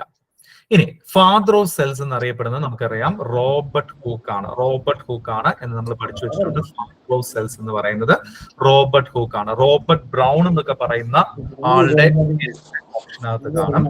ശ്രദ്ധിക്കേണ്ട ഒരു കാര്യം, നമ്മള് സെൽ എന്ന് പറയുമ്പോഴത്തേക്ക് ഇതാ ഇങ്ങനെ ഒരു സ്ട്രക്ചർ ആയിരിക്കും നമ്മുടെ മനസ്സിൽ വരുന്നത് അല്ലെ. സെൽ എന്ന് പറയുമ്പോൾ ഇങ്ങനെ ഒരു സ്ട്രക്ചർ വരും. അത് നമ്മൾ ഹൂക്ക് ചെയ്തിട്ടു എന്ന് ഓർത്താൽ മതി ആദ്യം. അപ്പോ കോശം കണ്ടുപിടിച്ചത് അല്ലെങ്കിൽ കോശത്തിന്റെ പിതാവ് എന്ന് പറയുന്നത് റോബർട്ട് ഹൂക്ക് ആണ്. ഓക്കെ, രമ്യ മൈക്ക് ഒന്ന് ഓഫ് ചെയ്യോ? റോബർട്ട് ഹൂക്ക് ആണ് എന്ന് ഓർത്തു വെക്കുക. റോബർട്ട് ഹൂക്ക് ആണ്. അപ്പോ അത് ഏത് വർഷത്തിലാണ് എന്നാണ് ചോദിച്ചത്. ഒരു പ്രാവശ്യം വേറെ ഒന്നും ചോദിക്കാനില്ലാത്തതുകൊണ്ട് PSC ചോദിച്ചത് എന്നാണ് റോബർട്ട് ഹൂക്ക് ഈ കോശം കണ്ടുപിടിച്ചത്. 1665 1665 ഓക്കെ, 1665 റോബർട്ട് ഹൂക്ക് കോശം കണ്ടുപിടിച്ചത് എന്ന് ഓർത്തു വെക്കാം. ഓക്കെ, ഇനി ഈ കോശം കണ്ടുപിടിച്ചിട്ട് അയാൾ വെറുതെ ഇരുന്നില്ല, അത് എഴുതി സൂക്ഷിച്ചു എന്നുള്ളതാണ്. അതുകൊണ്ട് തന്നെയാണ് അദ്ദേഹത്തിന് ഫാദർ ഓഫ് സെൽസ് എന്ന് പറയുന്നത്. നമുക്കില്ലാത്ത ഒരു സ്വഭാവമാണ് എഴുതി സൂക്ഷിക്കുക എന്ന് പറയുന്നത്. അതിന്റെ പാറ്റന്റ് അങ്ങ് എടുത്തുന്നേ എഴുതി സൂക്ഷിച്ചു വെച്ചതുകൊണ്ട് തന്നെ അദ്ദേഹത്തിന് ഫാദർ ഓഫ് സെൽസ് എന്ന് വിളിക്കുന്നു.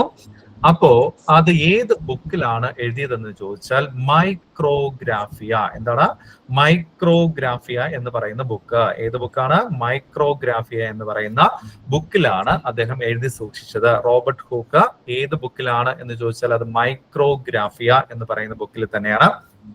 1665 തന്നെയാണ് അത് പബ്ലിഷ് ചെയ്തിരിക്കുന്നത്. ഓക്കെ, ഇനി നമ്മൾ ഇവിടെ പഠിക്കുമ്പോൾ വേറൊരു കാര്യം കൂടെ പഠിക്കുന്നു. ജീവനുള്ള കോശം ആദ്യമായിട്ട് കണ്ടുപിടിച്ചത് ആരാണ്? ജീവനുള്ള കോശം. അപ്പൊ നമ്മൾ പറഞ്ഞു കോശം കണ്ടുപിടിച്ചത് ആര് എന്ന് ചോദിച്ചപ്പോൾ റോബർട്ട് ഹൂക്ക്. വേറൊരു ചോദ്യം വരുന്നു, ജീവനുള്ള കോശം കണ്ടുപിടിച്ചത് ആര്? അപ്പൊ റോബർട്ട് ഹൂക്ക് കണ്ടുപിടിച്ചത് ജീവനുള്ള കോശം അല്ലായിരുന്നു.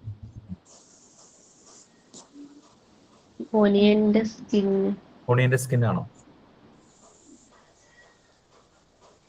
കോർക്ക് മരത്തിന്റെ അല്ലെങ്കിൽ കോർക്കിന്റെ ഒരു ഛേദം അല്ലെ, സെഷൻ. ഇതാ ഇവിടെ കണ്ടോ? ഓക്കെ ഓക്കെ, ഇതാ ഇത് നിങ്ങൾ കാണാൻ പറ്റുന്നുണ്ട് അല്ലെ, ഇവിടെ കാണാൻ പറ്റുന്നുണ്ട്. ഞാൻ ഇവിടെ മാർക്ക് ചെയ്തിരിക്കുന്നത്. അപ്പൊ ഇത് കണ്ടിട്ടാണ് അദ്ദേഹം പറയുന്നത്. അപ്പൊ ജീവനുള്ള ബാർക്കിൽ നിന്ന്, ബാർക്കില്ലേ നമ്മുടെ ഈ മരങ്ങളുടെ ബാർക്ക് എന്ന് പറയുമ്പോൾ നമുക്കറിയാം വിസർജ്യ വസ്തുക്കളെല്ലാം പുറത്തു തള്ളി കഴിഞ്ഞാൽ. Please Ramya please.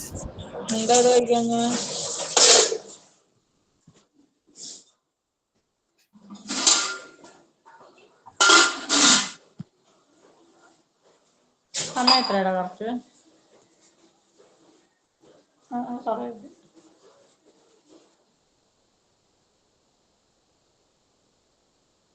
നിങ്ങളൊന്ന് ശ്രദ്ധിക്കണേ, കാരണം നമ്മുടെയും ഫ്ലോ പോവും. മനസ്സിലായില്ലേ? പഠിപ്പിക്കുന്ന ആൾക്കാരുടെയും ഫ്ലോ പോവും, ഇത് കേട്ടുകൊണ്ടിരിക്കുന്നവരുടെയും ഫ്ലോ പോവും. ഓക്കെ, ശരി.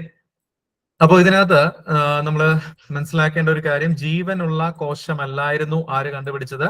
നമ്മുടെ റോബർട്ട് ഹൂക്ക് കണ്ടുപിടിച്ചത് ജീവനുള്ള കോശങ്ങൾ അല്ലായിരുന്നു. ഓക്കെ, അപ്പൊ അവിടെ നമ്മൾ പഠിക്കുന്ന അതെന്തായാലും അങ്ങനെ നിന്നോട്ടെ. അപ്പൊ ജീവനുള്ള കോശം കണ്ടുപിടിച്ചത് ആരെന്ന് ചോദിച്ചാൽ അതും ഒരു ലീവൻ ഹൂക്കാണ്. ഓക്കെ, അതും ഒരു ഹൂക്ക് തന്നെയാണ്. പക്ഷേ ആന്റണി വാൻ ലീവൻ ഹൂക്ക് പഠിച്ചു വെച്ചോ, ആന്റണി വാൻ ലീവൻ ഹൂക്ക്. അപ്പൊ ഇവിടെ ലീവൻ ഹൂക്ക് എന്ന് പറഞ്ഞാൽ ലൈവ് ആയിട്ടുള്ള ഹൂക്ക് എന്ന് ഓർത്ത് വെച്ചാൽ മതി. അപ്പോ ലീവൻ ഹൂക്ക്, അപ്പൊ ജീവനുള്ള കോശം കണ്ടുപിടിച്ചത് ആന്റണി വാൻ ലീവൻ ഹൂക്ക് ആണ് എന്ന് ഓർത്ത് വെക്കുക. ഓക്കെ, ആന്റണി വാൻ ലീവൻ ഹൂക്ക്. അദ്ദേഹം കണ്ടുപിടിച്ചത് ബാക്ടീരിയ ആയിരുന്നു കേട്ടോ. അദ്ദേഹം കണ്ടുപിടിച്ചത് ബാക്ടീരിയ ആയിരുന്നു എന്ന് ഓർത്ത് വെക്കുക. ബാക്ടീരിയ ആണ് അദ്ദേഹം കണ്ടുപിടിച്ചത് കേട്ടോ. ബാക്ടീരിയ ആണ് കണ്ടുപിടിച്ചത്. പക്ഷെ ബാക്ടീരിയ എന്നുള്ള പേരൊന്നും കൊടുത്തില്ല.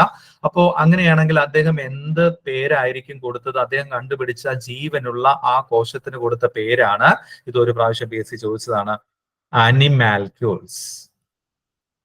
ഓക്കെ, ആനിമാൽക്യൂൾസ്. ആനിമാൽക്യൂൾസ് ജീവനുള്ള ആൾക്കാർ എന്ന് പറയുമ്പോഴാണല്ലോ, ആനിമൽസിനെയാണ് അദ്ദേഹം ഇങ്ങനെ സഞ്ചാര സ്വാതന്ത്ര്യം ഉള്ളതിന് അദ്ദേഹം പറഞ്ഞിരുന്നത് ആനിമൽസ് എന്നാണ്. അപ്പോൾ ആനിമൽസും മോളിക്യൂൾസും കൂടെ ചേർന്നിട്ടാണ് ആനിമാൽക്യൂൾസ് എന്ന് പറയുന്ന ഒരു പേര് ആര് കൊടുത്തത്? ആന്റണി വാൻ ലീവൻ ഹൂക്ക് കൊടുത്തത്. ഓക്കെ ആണല്ലോ. ഇനി അടുത്ത് നമ്മൾ ഇവിടെ വേറൊരു കാര്യം കൂടെ പഠിക്കുന്നു, കോശവിജ്ഞാനീയത്തിന്റെ പിതാവ്. സെല്ലിന്റെ പിതാവ് റോബർട്ട് ഹൂക്ക് എന്ന് പഠിച്ചു. അങ്ങനെയാണെങ്കിൽ സെൽ ബയോളജിയുടെ പിതാവ് ആരാണെന്ന് ചോദിച്ചാൽ ജോർജ് പലാദെ. ഓക്കെ, ജോർജ് പലാദെയാണ് കോശവിജ്ഞാനീയത്തിന്റെ പിതാവ് എന്ന് പറയുന്നത്, ജോർജ് പലാദെ. ഓക്കെ, ജോർജ് പലാദെയാണെന്ന് ഓർത്തു വെക്കുക. അപ്പൊ ഇവിടെ നമ്മൾ പഠിച്ച പോയിന്റ്സ് ഓർമ്മയുണ്ടല്ലോ. ഏത് പദത്തിൽ നിന്നാണ് ഏതുണ്ടായത് എന്ന് ചോദിച്ചാൽ സെല്ല എന്ന് പറയുന്ന, സെല്ലുല എന്ന് പറയുന്ന പദത്തിൽ അല്ലെങ്കിൽ ലാറ്റിൻ പദത്തിൽ നിന്നാണ് എന്തുണ്ടായത്? സെല്ല് അല്ലെങ്കിൽ കോശം എന്ന് പറയുന്ന വാക്കുണ്ടായത്. ഫാദർ ഓഫ് സെൽസ് എന്ന് പറയുന്ന റോബർട്ട് ഹൂക്കാണ്. 1665 അദ്ദേഹം കോശം കണ്ടുപിടിക്കുന്നത്. സെൽസ് കണ്ടുപിടിച്ചിട്ട് അത് എഴുതി സൂക്ഷിച്ചു. ഏത് ബുക്കിലാണെന്ന് വെച്ചാൽ മൈക്രോഗ്രാഫിയ. മൈക്രോഗ്രാഫിയ ഏത് വർഷത്തിലാണ് പബ്ലിഷ് ചെയ്തതെന്ന് വെച്ചാൽ 1665. അതും അങ്ങനെ തന്നെയാണ്. ദെൻ കോശവിജ്ഞാനീയം എന്ന് പറയുന്നതിന്റെ അല്ലെങ്കിൽ സെൽ ബയോളജിയുടെ പിതാവ് എന്നറിയപ്പെടുന്നത് ജോർജ് പലാദെയാണ്. ജോർജ് പലാദെയാണ്. ഓക്കെ, ജീവനുള്ള കോശം കണ്ടുപിടിച്ചത് ആന്റണി വാൻ ലീവൻ ഹൂക്ക് ആണ്. അദ്ദേഹം കണ്ടുപിടിച്ചത് ബാക്ടീരിയ ആയിരുന്നു. എന്നാൽ ബാക്ടീരിയ എന്നുള്ള പേര് അന്ന് കൊടുത്തില്ല. അതിന് പകരം ഏത് പേര് കൊടുത്തു? ആനിമാൽക്യൂൾസ് എന്ന് പറയുന്ന പേര് കൊടുത്തു. ഓക്കെ ആണോ? ക്ലിയർ അല്ലേ? ഓക്കെ, ശരി. ഇനി നമ്മളിപ്പം പറഞ്ഞു കോശവിജ്ഞാനീയത്തിന്റെ പിതാവ് എന്ന് പറയുന്നത് ആരെന്ന് പറഞ്ഞു? ജോർജ് എമിൽ പലാദെ. ജോർജ് പലാദെയാണ് കോശവിജ്ഞാനീയത്തിന്റെ പിതാവ് എന്ന് നമ്മൾ പഠിക്കുന്നത്. കോശവിജ്ഞാനീയത്തിന്റെ പിതാവ് ജോർജ് പലാദെയാണ്. അങ്ങനെയാണെങ്കിൽ ആ കോശവിജ്ഞാനീയം എന്ന് പറയുന്ന സെൽ ബയോളജി എന്ന് പറയുന്ന ആ ഒരു ശാഖ ഉണ്ടായതിന് കാരണം എന്ന് വെച്ച് കഴിഞ്ഞാൽ 4 വ്യക്തിത്വങ്ങളാണ്. ഓക്കെ, അതിനകത്ത് ആദ്യത്തെ ആളെന്ന് പറയുന്നത് റോബർട്ട് ബ്രൗൺ എന്ന് പറയുന്ന വ്യക്തി. ആരാണ്? Robert brown. അദ്ദേഹം എന്താ കണ്ടെത്തിയത് എന്ന് ചോദിച്ചാൽ ന്യൂക്ലിയസ് കണ്ടെത്തി, അല്ലെ? റോബർട്ട് ബ്രൗൺ ന്യൂക്ലിയസ് എന്ന് ഓർത്താൽ മതി. ബ്രൗൺ കളറിലുള്ള ന്യൂക്ലിയസ് ആണ് നമുക്കുള്ളത് എന്ന് ഓർത്താൽ മതി. അപ്പോ എന്താണ്? ബ്രൗൺ ആണ്, അല്ലെ? ബ്രൗൺ കളറുള്ള ന്യൂക്ലിയസ്. അദ്ദേഹം എന്താ കണ്ടെത്തിയത്? കോശ കേന്ദ്രം കണ്ടെത്തി. അപ്പോൾ സെന്റർ, ശരിക്കും കൺട്രോൾ സെന്റർ എന്ന് പറയുന്നത് എന്താണ് എന്ന് ചോദിച്ചാൽ അത് ന്യൂക്ലിയസ് ആണെന്ന് നമുക്കറിയാം.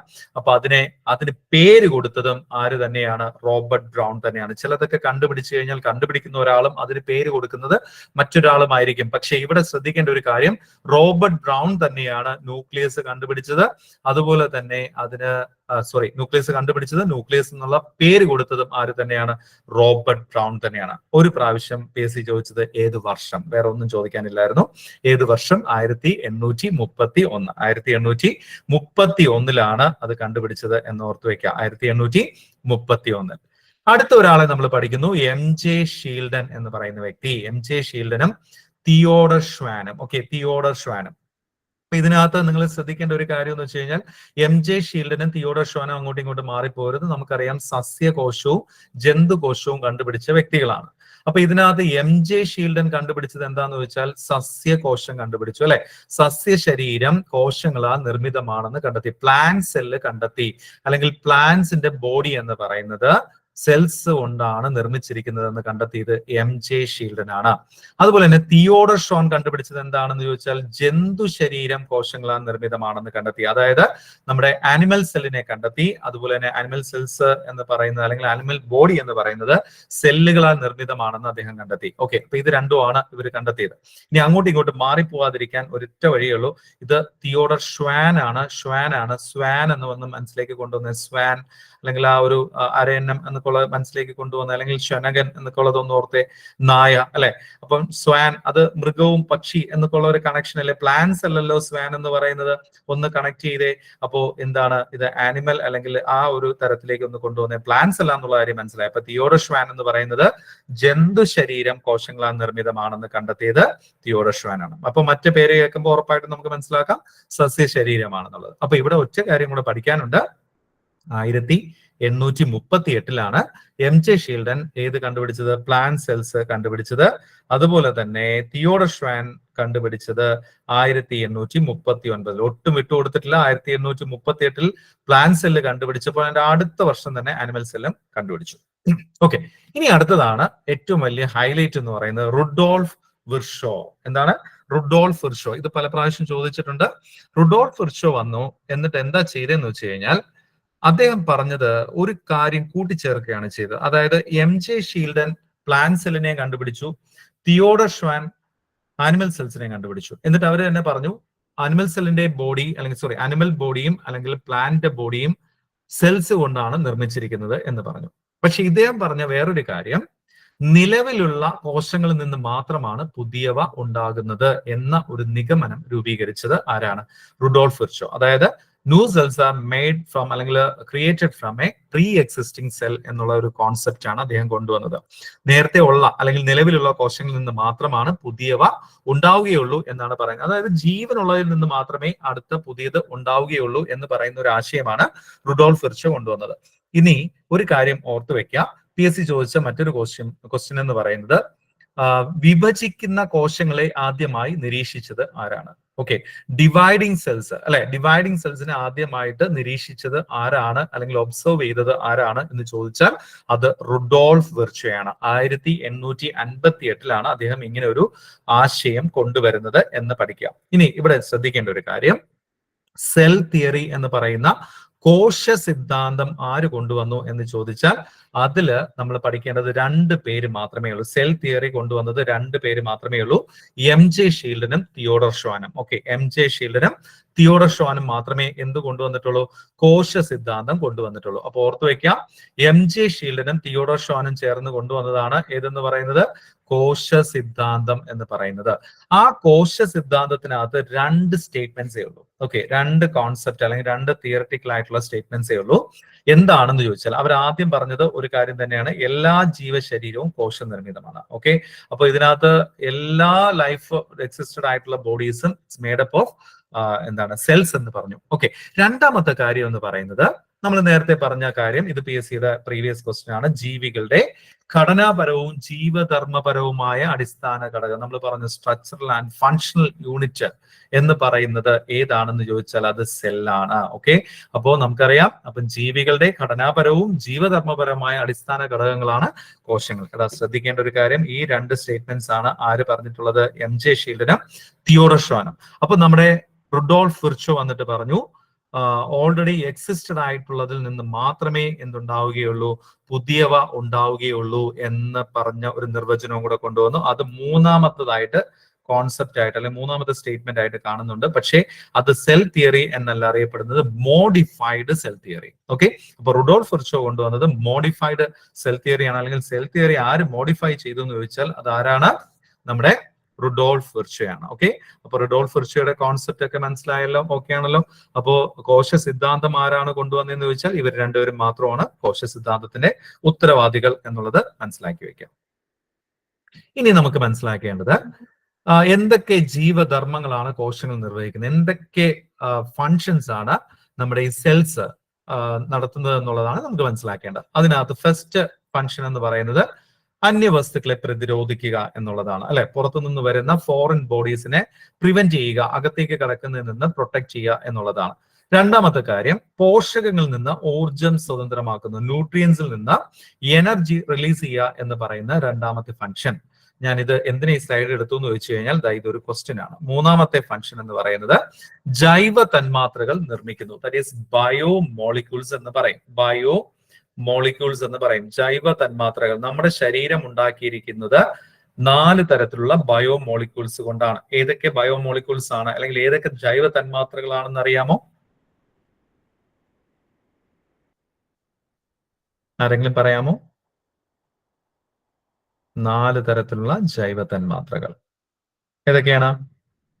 ഞാൻ ഒന്ന് പറയുമ്പോൾ നിങ്ങൾക്ക് ബാക്കി കിട്ടും.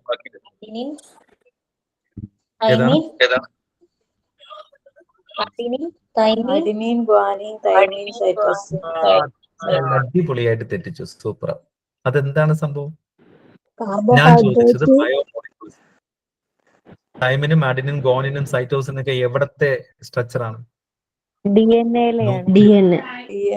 ബേസ് പേഴ്സ് ന്യൂക്ലിയോടൈഡ് ഒക്കെ പഠിക്കുമ്പോഴാണ് നമ്മൾ DNA എന്ന് പറയുന്നത്, അല്ലെങ്കിൽ RNA എന്നൊക്കെ പറഞ്ഞപ്പോഴാണ് നമ്മൾ എന്ത് പഠിച്ചത്? ആ സാധനങ്ങളൊക്കെ പഠിച്ചത് അല്ലെ? എന്താ ഈ ബയോമോളിക്യൂൾസ് എന്ന് പറയുന്നത്? ഞാൻ ഒന്ന് പറഞ്ഞോട്ടെ. Proteins, carbohydrate, fat. ഫാറ്റിന് വേറൊരു പേര് പറയും. ലിപ്പിഡ്സ്. ലിപ്പിഡ്സ്. നാലാമത്തേതാ? നിങ്ങളിപ്പോ നേരത്തെ പറഞ്ഞതിനകത്തുണ്ട്. DNA ഓ RNA രണ്ടിനെയും കൂടെ ഒരുമിച്ച് എന്തെന്ന് പറയാം?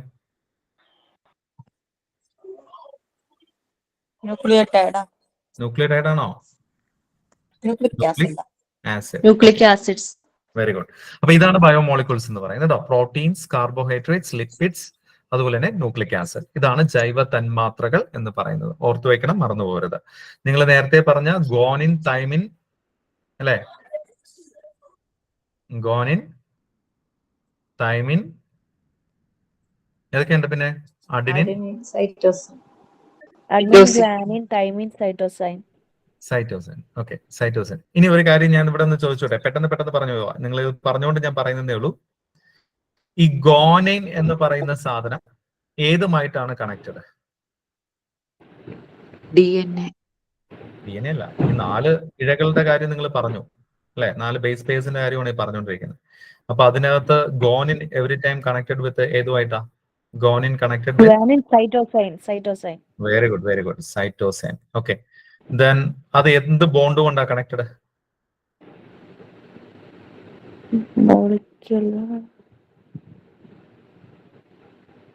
കിട്ടിയോ? ട്രിപ്പിൾ ബോണ്ട് അല്ലെ? ദെൻ അതുപോലെ തന്നെ അഡിനിൻ കണക്റ്റഡ് വിത്ത് തൈമിൻ.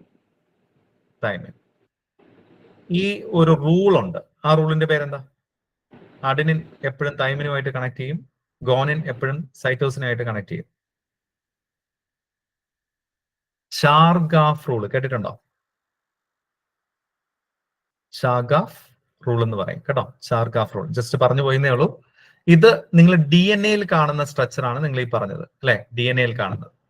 RNA-യിൽ ഇതിൽ ഏതോ ഒരു ബേസ് പെയർ മാറിയിട്ട് അവിടെ വേറെ ഒരെണ്ണം വരും. യുറാസിൽ വരും. ഏതിന് പകരം? തൈമിന് പകരം. Very good.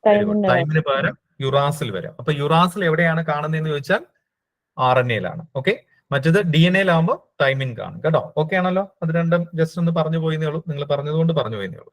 ഓക്കെ, ഇനി ഇതിനകത്ത് നമുക്ക് പെട്ടെന്ന് 1-2 ഈ കോശാംഗങ്ങളെ കുറിച്ച് കൂടെ പഠിച്ചിട്ട് പെട്ടെന്ന് നമുക്ക് ഈ ക്ലാസ് വൈൻഡപ്പ് ചെയ്യാം. ഓക്കെ, നമുക്ക് ഈ കോശാംഗങ്ങൾ എന്ന് പറഞ്ഞാൽ എന്താണ്? കോശാംഗങ്ങൾ എന്ന് പറഞ്ഞാൽ എന്താണ്? നമ്മുടെ ഈ ജീവധർമ്മങ്ങളുടെ നിർവഹണത്തിനായി സൈറ്റോപ്ലാസത്തിൽ കാണപ്പെടുന്ന സവിശേഷ ഘടകങ്ങളാണ് കോശാംഗങ്ങൾ എന്ന് പറയുന്നത്.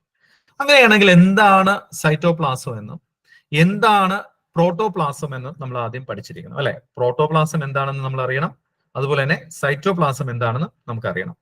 അപ്പൊ എന്താണ് പ്രോട്ടോപ്ലാസം എന്ന് ചോദിച്ചാൽ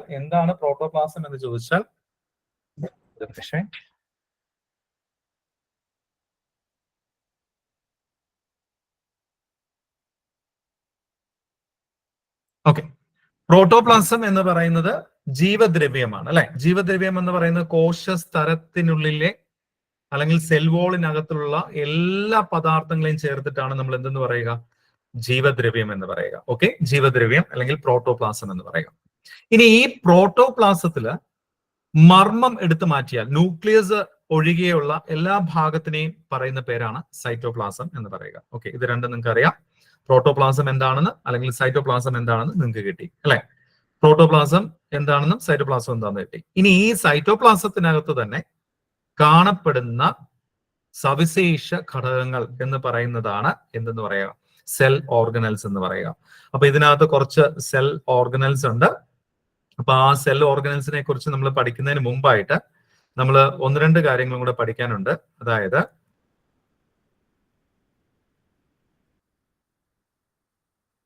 ഓക്കെ,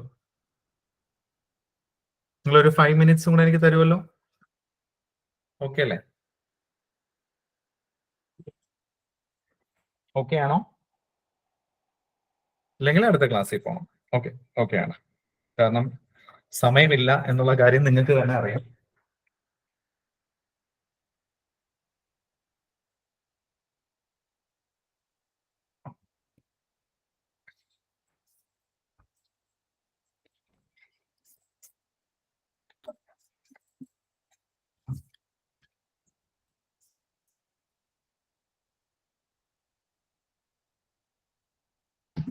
ഓക്കെ, അപ്പൊ നമുക്ക് ഈ കോശാംഗത്തിനകത്ത് ആദ്യത്തെ കോശാംഗത്തിനെ കുറിച്ച് പഠിക്കാം. ഓക്കെ, ആദ്യത്തെ ഒരെണ്ണം എന്ന് പറയുന്നത് മൈറ്റോകോൺട്രിയ. നിങ്ങൾക്ക് അറിയാവുന്നത് തന്നെയാണ്.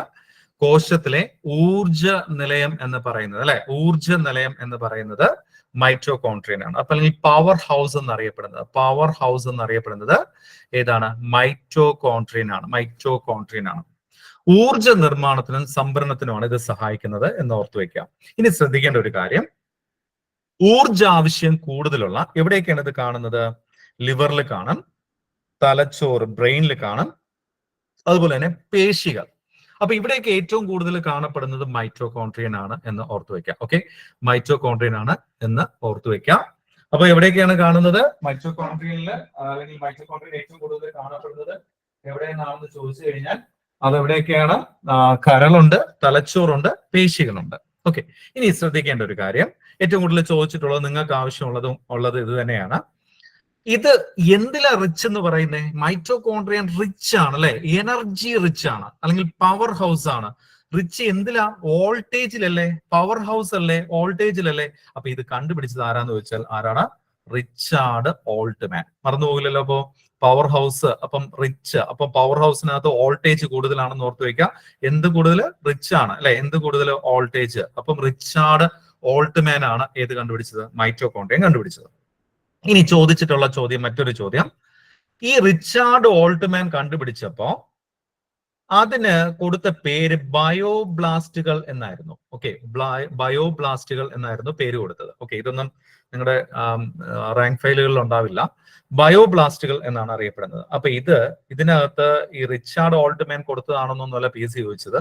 ബയോബ്ലാസ്റ്റ് എന്നറിയപ്പെടുന്ന കോശാംഗം ഏത് എന്ന് ചോദിച്ചിട്ടുണ്ട്. ഓക്കെ, ബയോബ്ലാസ്റ്റുകൾ എന്നറിയപ്പെടുന്ന കോശാംഗം ഏതെന്ന് ചോദിച്ചാൽ അത് മൈറ്റോകോൺട്രിയൻ ആണ്. ഓക്കെ, മൈറ്റോകോൺട്രിയൻ ആണ്. ആരാ കൊടുത്തത്?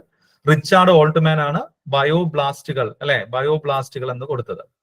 എന്നാൽ ഈ ബയോബ്ലാസ്റ്റ് എന്ന് പറയുന്ന പേര് വേണ്ട എന്ന് പറഞ്ഞിട്ട് വേറൊരു പേര് കൊടുത്തു. എന്താണ്? മൈറ്റോകോൺട്രിയൻ എന്നുള്ള പേര് കൊടുത്തത് ആരാന്ന് ചോദിച്ചാൽ കാൾ ബെണ്ട.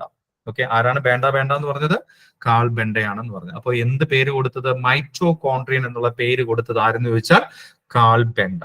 ഓക്കെ, അപ്പോ ഇതിനകത്ത് ഒരു കാര്യം ശ്രദ്ധിക്കേണ്ടത്, കോശത്തിന്റെ ഊർജ്ജ നിലയം എന്ന് പറഞ്ഞത് റിച്ചാർഡ് ഓൾട്ട്മാനും അല്ല, കാൾ ബെണ്ടയും അല്ല. അവര് അത് കണ്ടുപിടിച്ചു, മൈറ്റോകോൺട്രിയൻ എന്നുള്ള പേരും കൊടുത്തു. ഇത്രയേ ഉള്ളൂ. എന്നാൽ കോശത്തിന്റെ ഊർജ നിലയമാണെന്നുള്ള വിശേഷണം കൊടുത്തത് ആരെന്ന് ചോദിച്ചാൽ, അല്ലെങ്കിൽ അതിന് പറഞ്ഞത് ആരെന്ന് ചോദിച്ചാൽ ആൽബർട്ട് കൊളീക്കർ ആണ്. ഞാൻ ഇവിടെ പേര് എഴുതിയിട്ടുണ്ട്, Albert Kolliker. Okay, Albert Kolliker. ഞാൻ ചോദിച്ച ക്വസ്റ്റ്യൻസ് മാത്രമേ പറഞ്ഞിട്ടുള്ളൂ. ഒന്നാമത്തെ പോയിന്റ്, മൈറ്റോകോൺട്രിയൻ എന്ന് പറയുന്നത് കണ്ടുപിടിച്ചത് റിച്ചാർഡ് ഓൾട്ട്മാൻ, അതിന് പേര് കൊടുത്തത് കാൾ ബെണ്ട. ബയോബ്ലാസ്റ്റ് എന്നറിയപ്പെടുന്നത് മൈറ്റോകോൺട്രിയൻ ആണ്.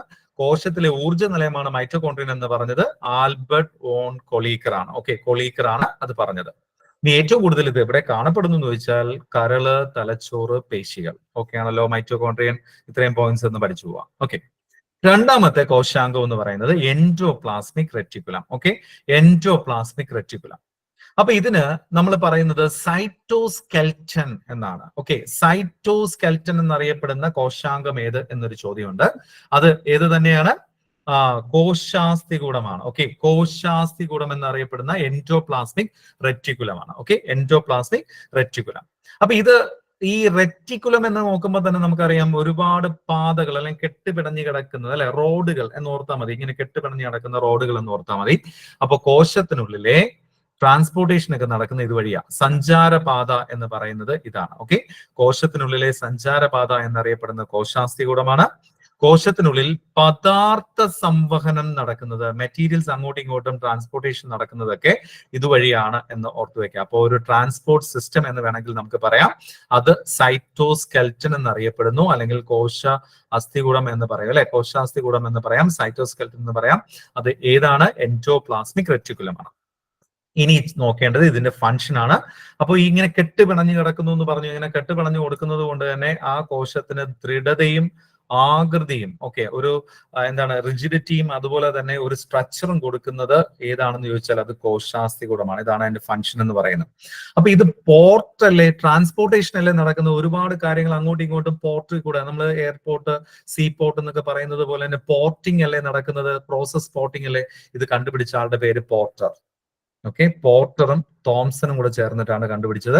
ചോദിച്ചിട്ടുള്ള ക്വസ്റ്റ്യൻ ആണ്, പോർട്ടർ ആണ്. ഓക്കെ, അപ്പം കോശാസ്ഥികൂടം സഞ്ചാരപാത എന്ന് മനസ്സിലാക്കിയാൽ നമുക്ക് ഏത് പേര് കിട്ടി? പോർട്ടർ കിട്ടി. അപ്പൊ കോശാസ്ഥികൂടം, ഇത് പല പ്രാവശ്യം ചോദിച്ചിട്ടുള്ള ക്വസ്റ്റ്യൻ ആണ്. കോശാസ്ഥികൂടം, സൈറ്റോസ്കെൽറ്റൻ എന്നറിയപ്പെടുന്ന സെൽ ഓർഗനൽ ഏതെന്ന് ചോദിച്ചാൽ അത് എൻഡോപ്ലാസ്മിക് റെറ്റിക്കുലം ആണ്. Okay, endoplasmic reticulum. മൂന്നാമത്തത് റൈബോസോംസ് ആണ്. റൈബോസോംസ് എന്ന് പറയുന്നത് കോശത്തിലെ മാംസ്യ നിർമ്മാണ കേന്ദ്രമാണ്, അല്ലെ, മാംസ്യ നിർമ്മാണ കേന്ദ്രമാണ്. അപ്പൊ ഇതും റിച്ച് ആണ്. ഓക്കെ, ഇതും റിച്ച് ആണ്. എന്തിനാ റിച്ച് ആണ്? അതിൽ നമ്മൾ പറഞ്ഞു മാംസ്യ നിർമ്മാണ കേന്ദ്രമാണ്, മാംസ്യം, പ്രോട്ടീൻ റിച്ച് ആണ്. അതും ഒരു റിച്ച് തന്നെയാണ്. റിച്ചാർഡ് റോബർട്ട്സ് ആണ് ഇതിന് റൈബോസോം എന്ന് പറയുന്ന പദം കൊടുത്തത്. റിച്ചാർഡ് റോബർട്ട്സ് ആണ്. അങ്ങനെ PSC ചോദിച്ചിട്ടില്ല, പക്ഷേ ചോദിച്ചിട്ടുള്ള ക്വസ്റ്റ്യൻ ഇതാണ്. ആരാണ് റൈബോസോം കണ്ടുപിടിച്ചത്? ജോർജ് എമിൽ പലാദയാണ്. നമ്മൾ ഈ ജോർജ് എമിൽ പലാദയുടെ പേര് വേറെ എവിടെയോ പഠിച്ചില്ലേ? ജോർജ് എമിൽ പലാദയുടെ പേര് വേറെ എവിടെയോ പഠിച്ചില്ലേ? കോശവിജ്ഞാന സിദ്ധാന്തം. Very good, very good. കോശവിജ്ഞാനീയം, അല്ലെ. സെൽ ബയോളജിയുടെ പിതാവ് ആര് എന്ന് ചോദിച്ചാൽ അത് നമ്മൾ ജോർജ് എമിൽ പലാദയാണെന്ന് പഠിച്ചു. Very good. ഓക്കെ, ജോർജ് എമിൽ പലാദെ ആണ് എന്ന് ഓർത്തു വെക്കുക. അപ്പോൾ ഇതിനകത്ത് റൈബോസോം എന്ന് പറയുന്ന മാംസ്യ നിർമ്മാണ കേന്ദ്രമാണ്. ശ്രദ്ധിക്കേണ്ട ഒരു കാര്യം. അടുത്തൊരു ക്വസ്റ്റ്യൻ ഇതാണ്, എൻഡോപ്ലാസ്മിക് റെറ്റിക്കുലത്തോട് ചേർന്ന് കാണപ്പെടുന്ന കോശാംഗം ഏത്? എൻഡോപ്ലാസ്മിക് റെറ്റിക്കുലത്തോട് ചേർന്ന് കാണപ്പെടുന്ന ഒറ്റ കോശാംഗമേ ഉള്ളൂ. ഏതാണ്? റൈബോസോം ആണ്. അപ്പോ എൻഡോപ്ലാസ്മിക് റെറ്റിക്കുലത്തിൽ മാത്രമാണോ കാണുന്നത്? അല്ലാതെ കോശദ്രവ്യത്തിൽ സ്വതന്ത്രമായോ കാണപ്പെടുന്നുണ്ട്. പക്ഷെ നമുക്ക് വേണ്ട ഒരു പോയിന്റ് ഇതാണ്, എൻഡോപ്ലാസ്മിക് റെറ്റിക്കുലത്തോട് ചേർന്ന് കാണപ്പെടുന്ന കോശാംഗം ഏത് എന്ന് ചോദിച്ചാൽ അത് റൈബോസോം ആണ്. ഇനി ഒരു കാര്യം കൂടെ പറഞ്ഞു പോവാണേ, ശ്രദ്ധിച്ചോണം. നമുക്ക് പ്രോക്യാരിയോട്സും ഉണ്ട്, യൂക്യാരിയോട്സും ഉണ്ട്, അല്ലെ. പ്രോക്യാരിയോട്ടുകൾ എന്ന് പറയുന്നതും നമുക്കറിയാം, യൂക്യാരിയോട്ടുകൾ എന്ന് പറയാം. നമ്മൾ ഏതിനകത്താ വരുന്നേ? പ്രോക്യാരിയോട്ട് ആണോ യൂക്യാരിയോട്ട് ആണോ? യൂക്യാരിയോട്ട് ആണ്. അപ്പൊ പ്രോക്യാരിയോട്ടിനകത്ത് ആരാ വരുന്നേ? അമീബയോ? പറഞ്ഞു തെറ്റണമെങ്കിൽ തെറ്റിക്കോട്ടെ. ആദ്യകാലത്ത് ഉണ്ടായിരുന്നത് അതിനെന്താ പറയാ? ആദ്യകാലത്തുണ്ടായ ജീവജാലത്തിന്റെ പേരെന്താ? കേട്ടില്ല. Unicellular organism. ഓക്കെ, അപ്പൊ ബാക്ടീരിയ ഏതിനകത്താ വരുന്നേ? പ്രോകാരിയോട്സ്. പ്രോകാരിയോട്ടിനകത്താണ് ഏത് വരുന്നത്? ബാക്ടീരിയ. പിന്നെ പറഞ്ഞാൽ നിങ്ങൾ ആദ്യകാലത്തുണ്ടായ ജീവജാലത്തിന് ഒരു ഉദാഹരണം പറ. Cyanobacteria. ഏതാണ്? Cyanobacteria. ഈ സയാനോ ബാക്ടീരിയയുടെ മറ്റൊരു പേര് പറഞ്ഞേ. ഇതെല്ലാം ഞാൻ പറയുന്ന എല്ലാം PSC ക്വസ്റ്റ്യൻ ആണേ. ഈ ഷോർട്ട് ഫോം എഴുതുമ്പോൾ മനസ്സിലാവും നോക്ക്.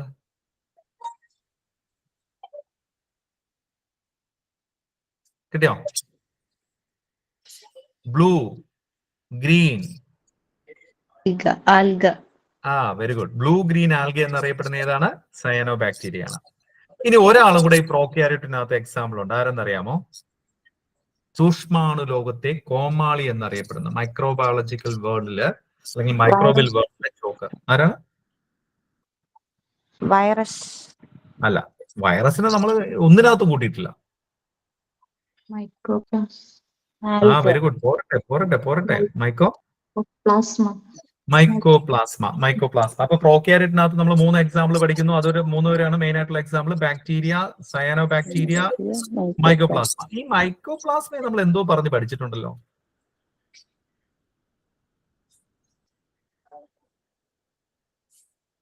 കിട്ടിയോ? PPLO, pleuro pneumonia like organism. Very good. അപ്പോ PPLO എന്ന് നമ്മൾ പറഞ്ഞു അല്ലെ. ഏറ്റവും ചെറിയ കോശം എന്ന് പറഞ്ഞ് പഠിച്ചിട്ടുള്ളതും ഏത് തന്നെയാണ്? മൈക്കോപ്ലാസ്മ തന്നെയാണ്. ഓക്കെ, മൈക്കോപ്ലാസ്മയാണ്. യൂക്യാരിയോട്ടിനകത്ത് വരുന്ന അവിടെ അമീബയൊക്കെ വിളിച്ചു പറഞ്ഞു ആരൊക്കെയോ. യൂക്യാരിയോട്ടിനകത്ത് വരുന്ന ആരൊക്കെയാ? പ്ലാന്റ്സ് ഉണ്ട്, ആനിമൽസ് ഉണ്ട്, സസ്യങ്ങളുണ്ട്. അതാണ് ഞാൻ പ്ലാന്റ്സ് എന്ന് പറഞ്ഞത്. സസ്യങ്ങളും ജന്തുക്കളും, പിന്നെ ബാക്കി പറയൂ. അമീബ വരുന്ന ആ ഒരു കിങ്ഡത്തിന്റെ പേരെന്താ?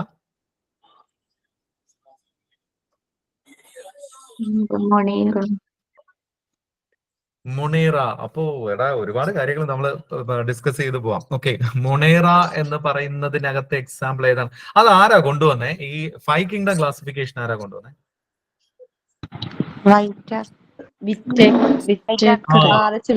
5 കിങ്ഡം കൊണ്ടുവന്നത് RH വിറ്റേക്കർ അല്ലെ. 5 കിങ്ഡം കൊണ്ടുവന്നത് RH Whittaker.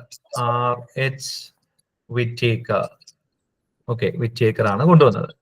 Okay, 5 kingdom classification. ആ 5 കിങ്ഡത്തിനകത്ത് ആരൊക്കെ ഉണ്ട്? ഞാൻ ഈ പറഞ്ഞ പ്ലാന്റ്സ് ഉണ്ട്, ആനിമൽസ് ഉണ്ട്, ഫംഗൈ ഉണ്ട്, പിന്നെ നിങ്ങൾ പറഞ്ഞ മൊണേറ അല്ലെ, മൊണേറ ഉണ്ട്, അതുപോലെ തന്നെ പ്രോട്ടിസ്റ്റ. ഓക്കെ, പ്രോട്ടിസ്റ്റയ്ക്കകത്താണ് ഈ അമീബയും പാരനീസിയും ഒക്കെ വരുന്നത്. ഓക്കെ, ഇതിനകത്ത് ഈ മൊണേറ എന്ന് പറയുന്ന RH വിറ്റേക്കറിന്റെ മൊണേറ മാത്രമാണ് ഏതിനകത്ത് വരുന്നത്? പ്രോക്യാരിയോട്സിനകത്ത് വരുന്നത്. ഈ മൊണേറയ്ക്കകത്താണ് ബാക്ടീരിയ വരുന്നത് കേട്ടോ. ബാക്ടീരിയ വരുന്നത് മൊണേറയ്ക്കകത്താണ്. ബാക്കിയുള്ള പ്ലാന്റ്സ്, ആനിമൽസ്, ഫംഗൈ, പ്രോട്ടിസ്റ്റ, ഇത്രയും കാര്യങ്ങളാണ് യൂക്യാരിയോട്സിനകത്ത് വരുന്നത് എന്ന് ഓർത്ത് വെക്കാം. ഓക്കെ, ക്ലിയർ അല്ലേ? ഓക്കെ, ഇനി അടുത്ത് നമ്മൾ വരുന്നത് ഫേനമാണ്. ഫേനം കേട്ടിട്ടുണ്ടോ? വാക്യൂൾ എന്ന് പറയും അല്ലെ. വാക്യൂൾ എന്ന് പറയും. പ്ലാന്റ് സെൽസിലെ ഏറ്റവും വലിയ ഓർഗനലാണ് ഏതെന്ന് പറയുന്നത്? ഫേനം എന്ന് പറയുന്നത്, വാക്യൂൾ എന്ന് പറയുന്നത്. അപ്പൊ ഈ വാക്യൂളിന്റെ ഒരു പ്രത്യേകത എന്ന് പറയുമ്പോൾ ജലവും ലവണങ്ങളൊക്കെ അല്ലെങ്കിൽ വിസർജ്യ വസ്തുക്കളൊക്കെ കെട്ടിവെക്കുന്ന സംഭവമാണെന്ന് ഓർത്ത് വെച്ചാൽ മതി. എല്ലാം സംഭരിച്ചു വെക്കുന്ന സംഭവം. നമ്മുടെ ഈ പറയുന്നത് പോലെ നമ്മുടെ വേസ്റ്റ്, നമ്മുടെ വീട്ടിലുള്ള വേസ്റ്റുകളെല്ലാം കെട്ടിവെക്കുന്നത് ഏതിനകത്താണ്? പ്ലാസ്റ്റിക് കവറിനകത്തല്ലേ. അപ്പൊ ഒരു ടോണോപ്ലാസ്റ്റ് പഠിച്ചോ? ഇതാണ് പ്രീവിയസ് ചോദിച്ചൊരു ക്വസ്റ്റ്യൻ. ടോണോപ്ലാസ്റ്റ് ഏതിന്റെ കവറിംഗ് ആണ് എന്ന് ചോദിച്ചാൽ അത് ഫേനത്തിലാണ് കാണുന്നത്. ഓക്കെ, വാക്യൂളിൽ കാണുന്ന കവറിംഗ് ആണ് ടോണോപ്ലാസ്റ്റ്. എന്താണ് ടോണോപ്ലാസ്റ്റ് എന്ന് പറയുന്നത്? Okay, tonoplast. വേറൊരു കാര്യം ശ്രദ്ധിച്ചോ, ഈ ടോണോപ്ലാസ്റ്റ്, ഈ ഫേനം കണ്ടുപിടിച്ചത് ആരാണ്? ആന്റണി വാൻ ലീവൻ ഹൂക്ക്. ഇവിടെ പഠിച്ചു നമ്മൾ ജീവനുള്ള കോശം കണ്ടുപിടിച്ചത് ആന്റണി വാൻ ലീവൻ ഹൂക്ക് ആണെന്ന് നമ്മൾ പഠിച്ചു അല്ലെ. ആന്റണി വാൻ ലീവൻ ഹൂക്ക്. അപ്പൊ ടോണോപ്ലാസ്റ്റ് ഫേനത്തിൽ കാണുന്ന സ്ഥലമാണ്. അതുപോലെ തന്നെ ആന്റണി വാൻ ലീവൻ ഹൂക്ക് ആണ് എന്ന് ഓർത്തു വയ്ക്കാം. അതുപോലെ തന്നെ ജലവും ലവണങ്ങളും വിസർജ്യ വസ്തുക്കളും ശേഖരിച്ച് സംഭരിച്ചു വെക്കുന്നത് ഏത് അവയവത്തിനാണ് അല്ലെങ്കിൽ ഈ പറയുന്ന കോശാംഗത്തിലാണ് എന്ന് ചോദിച്ചാൽ അത് ഫേനത്തിനകത്താണ് കേട്ടോ, ഫേനത്തിനകത്താണ്. ഇനി നമ്മൾ വരുന്നത് ഗോൾജി കോംപ്ലക്സ് ആണ്. ഗോൾജി കോംപ്ലക്സ് കണ്ടുപിടിച്ചത് നമുക്കറിയാം, എല്ലാവർക്കും അറിയാവുന്ന പോലെ തന്നെ Camillo Golgi. Okay, Camillo Golgi ആണ്. ഇവിടെ ശ്രദ്ധിക്കേണ്ട ഒരു കാര്യം, ക്വസ്റ്റ്യൻ ഇതാണ്: രാസാഗ്നികൾ, ഓക്കെ, എൻസൈംസ്, ഹോർമോൺസ്, മ്യൂക്കസ് തുടങ്ങിയ കോശസ്രവങ്ങൾ ചെറു സ്ഥലസഞ്ചികളിലാക്കുന്നത് ആരാണെന്ന് ചോദിച്ചാൽ അത് ഗോൾജി കോംപ്ലക്സ് ആണ്. അപ്പോ ഹോർമോൺസും, ഓക്കെ, ഹോർമോൺസ്, അതുപോലെ തന്നെ enzymes, okay, enzymes, then mucus, ഇങ്ങനെയുള്ള പോയിന്റ്സ് ആണ് വരുന്നതെങ്കിൽ അത് ഗോൾജി കോംപ്ലക്സ് ആണ്. ഇത്രയും കാര്യങ്ങൾ കോംപ്ലക്സ് ആയിട്ടുള്ള സാധനങ്ങളാണ് അല്ലെ. അതുകൊണ്ട് തന്നെയാണ് ഗോൾജി കോംപ്ലക്സ് എന്ന് അറിയപ്പെടുന്നത്. ഇനി ശ്രദ്ധിക്കേണ്ട ഒരു കാര്യം, ഗ്ലാൻഡുലാർ സെൽസിൽ, ഗ്രന്ഥി കോശങ്ങളിൽ കൂടുതലായിട്ട് കാണപ്പെടുന്നത്, ഗ്ലാൻഡുലാർ സെൽസിൽ ഏറ്റവും കൂടുതൽ കാണപ്പെടുന്നത് ഏത് കോശാംഗമാണ് എന്ന് ചോദിച്ചാൽ അത് ഏതാണ്? ഗോൾജി കോംപ്ലക്സ് ആണ്. ഓക്കെ, ഗോൾജി കോംപ്ലക്സ് ആണ്. ഗ്ലാൻഡുലാർ സെൽസിൽ ഏറ്റവും കൂടുതൽ കാണുന്നത് ഗോൾജി കോംപ്ലക്സ് ആണ് എന്ന് ഓർത്ത് വെക്കുക. ഗോൾജി കോംപ്ലക്സ് ആണ്. ഓക്കെ, ഇത്രയും കാര്യങ്ങൾ കിട്ടിയോ? ഓക്കെ ആണോ?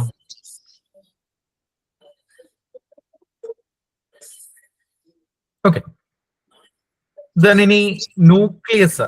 ഇതിനകത്ത് ഈ ന്യൂക്ലിയസിന്റെ സ്ട്രക്ചർ നിങ്ങൾക്ക് അറിയാം. ഈ ന്യൂക്ലിയസ് കണ്ടുപിടിച്ചത് ആരാ? Nucleus Robert brown. Very good. Nucleus എന്നുള്ള പദം കൊടുത്തതോ, പേര് കൊടുത്തതോ ആരായിരുന്നു? റോബർട്ട് ബ്രൗൺ തന്നെയാണ്. ഏത് വർഷത്തിൽ അത് കണ്ടുപിടിച്ചത്?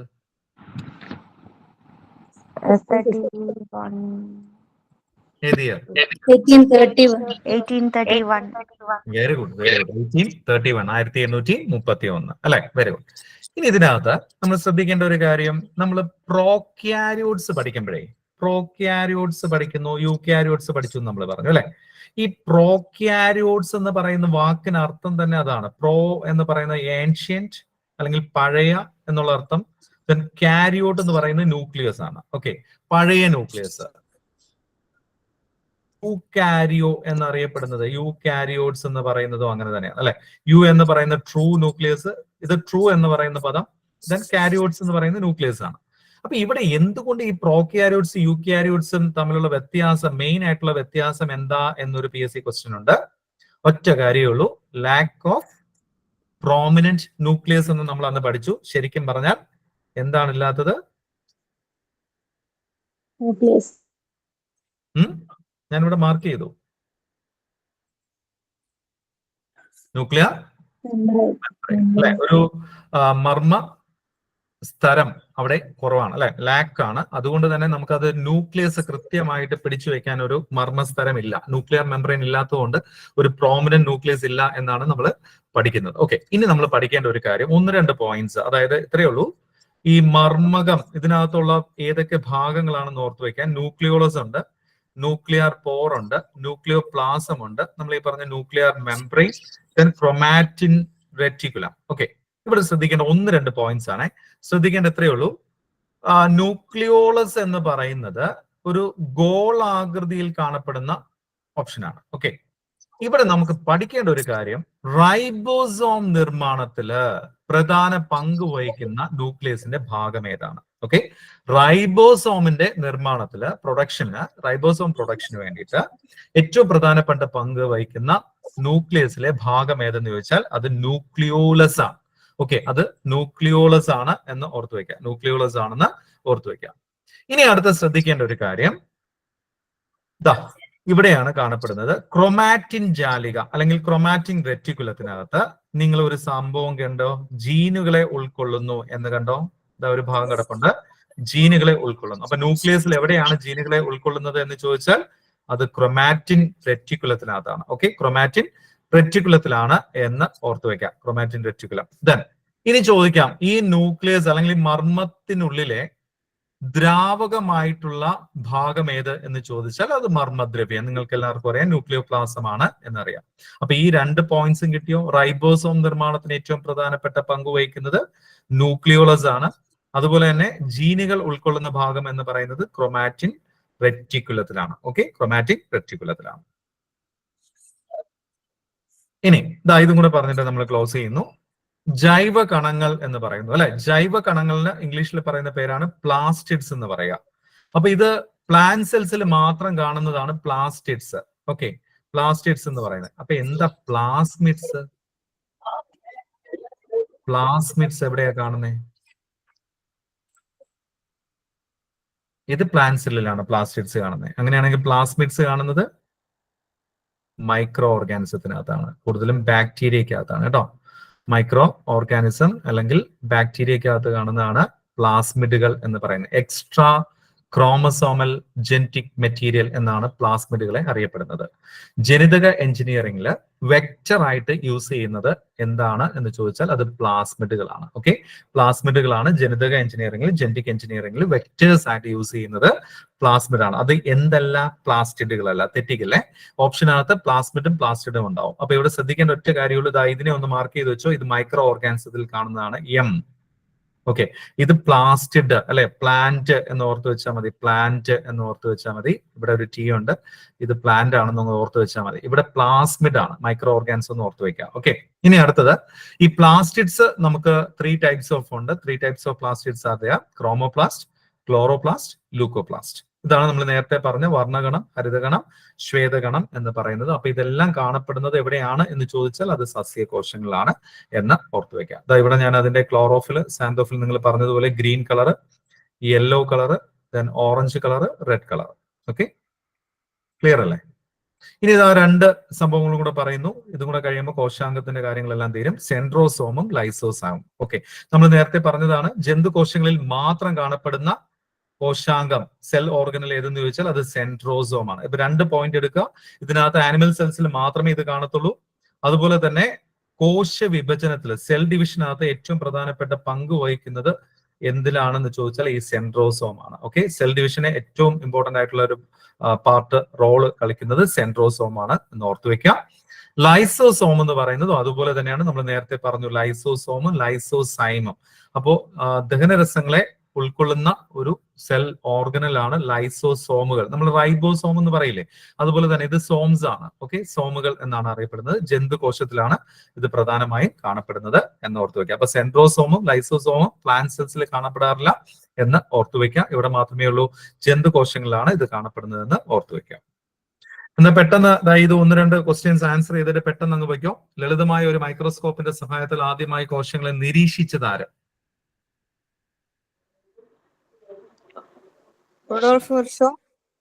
ലളിതമായ ഒരു മൈക്രോസ്കോപ്പിന്റെ സഹായത്താൽ ആദ്യമായി കോശങ്ങളെ നിരീക്ഷിച്ചതാര്? നിരീക്ഷിച്ചിട്ടുണ്ടോ? ആരാണ് നിരീക്ഷിച്ചത്? ഹൂക്ക് തന്നെയാണ്. ഓക്കെ, ഇവിടെ എന്താ ഞാൻ പറഞ്ഞേ? സഹായത്താൽ ആദ്യമായി കോശങ്ങളെ നിരീക്ഷിച്ചത് എന്താണ്? റുഡോൾഫ് വിർച്ചോ കണ്ടുപിടിച്ചത് കോശം ഡിവൈഡ് ചെയ്യും, വിഭജിക്കുന്ന കോശങ്ങളെ ആദ്യമായി നിരീക്ഷിച്ചത്. ക്വസ്റ്റ്യൻ ശ്രദ്ധിക്കണം കേട്ടോ. മൈക്രോസ്കോപ്പിന്റെ സഹായത്തിൽ ആദ്യമായി കോശങ്ങളെ നിരീക്ഷിച്ചത് ആര് തന്നെയാണ്? റോബർട്ട് ഹൂക്ക് തന്നെയാണ് കേട്ടോ. കോശകേന്ദ്രം കണ്ടെത്തി അതിനെ ന്യൂക്ലിയസ് എന്ന് വിളിച്ച ശാസ്ത്രജ്ഞൻ ആരാണ്? Robert brown. സസ്യശരീരം കോശങ്ങളാൽ നിർമ്മിതമാണെന്ന് കണ്ടെത്തിയ ശാസ്ത്രജ്ഞൻ ആരാണ്? MJ ശ്രീധരൻ. ഓക്കെ, MJ ശ്രീധരൻ. ജന്തുശരീരം കോശങ്ങളാൽ നിർമ്മിതമാണെന്ന് കണ്ടെത്തിയത് നിലവിലുള്ള കോശങ്ങളിൽ നിന്ന് മാത്രമേ പുതിയവ ഉണ്ടാവുകയുള്ളൂ. പ്രീ എക്സിസ്റ്റിംഗ് സെൽസ് അല്ലെ, ന്യൂ സെൽസ് ആർ. അവിടെയാണ് ആര്? Rudolf Virchow. കോശ സിദ്ധാന്തം, സെൽ തിയറി രൂപപ്പെടുത്തിയ ശാസ്ത്രജ്ഞൻ ആരൊക്കെയാ?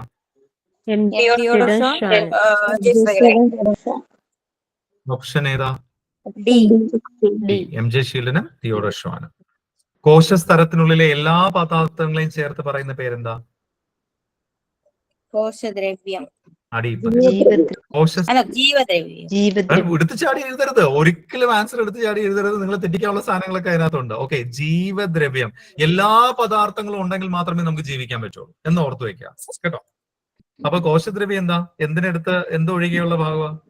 ന്യൂക്ലിയസ് ഒഴികെ. ജീവദ്രവ്യത്തിൽ മർമ്മം ഒഴികെയുള്ള ഭാഗം ഇനി തെറ്റിക്കില്ല. കോശദ്രവ്യം. കോശത്തിലെ ഊർജ നിലയം, പവർ ഹൗസ് എന്നറിയപ്പെടുന്നത് മൈറ്റോകോൺഡ്രിയയുടെ പഴയ പേര് ബയോബ്ലാസ്റ്റ്. Very good. ആരാണ് ആ പേര് കൊടുത്തത്?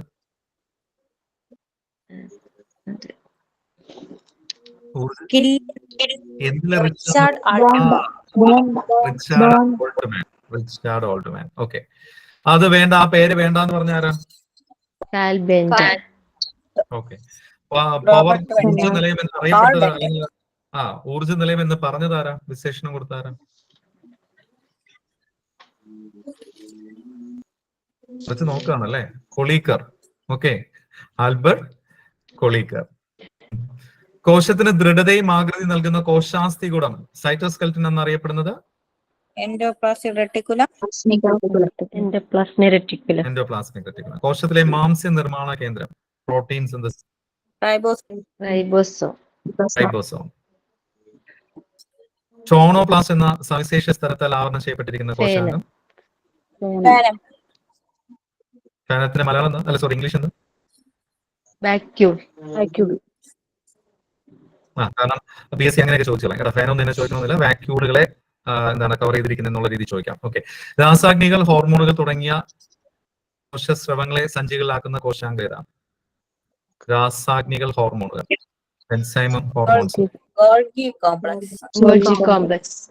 Golgi complex. ഗ്രന്ഥി കോശങ്ങളിൽ കൂടുതലായി കാണപ്പെടുന്നത് ഗ്ലാൻഡുലാർ സെൽസ് കൂടുതലായി കാണപ്പെടുന്നത് Golgi complex. Golgi complex. ജീനുകളെ ഉൾക്കൊള്ളുന്ന മർമ്മത്തിലെ ഭാഗം ജീനുകളെ ഉൾക്കൊള്ളുന്ന സോറി മർമ്മസ്തരം. ബെസ്റ്റ്. ഞാനിപ്പോ ആൻസറും കൂടെ പറഞ്ഞ ജീനുകളെ ഉൾക്കൊള്ളുന്ന മർമ്മത്തിലെ ഭാഗം ഏതാ? മർമ്മസ്തരം. Stharam.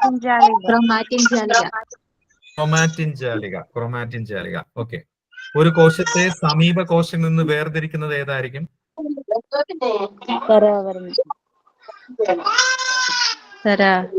സ്തരാവരണം. ഓക്കെ, അതൊക്കെ നിങ്ങൾക്ക് അറിയാവുന്ന. മഞ്ഞ നിറത്തിന് കാരണമായ വർണ്ണകണം ഏതാണ്? സാന്തോഫിൽ. പ്രത്യേക നിറമില്ലാത്ത ജൈവകണം ഏതാ? ശ്വേതകണം. ശ്വേതകണം. ചുവപ്പ്, പർപ്പിൾ എന്നീ നിറങ്ങൾക്ക് കാരണമായ വർണ്ണകണം? ആന്തോസയാനിൻ. ആന്തോസയാനിൻ. ജന്തുകോശങ്ങളിൽ മാത്രം കാണപ്പെടുന്ന കോശാംഗം? സെൻട്രോസോം. Okay, centrosome. ഓക്കെ, മതി. ഓക്കെ, അപ്പൊ ഇന്നത്തേക്ക് മതി.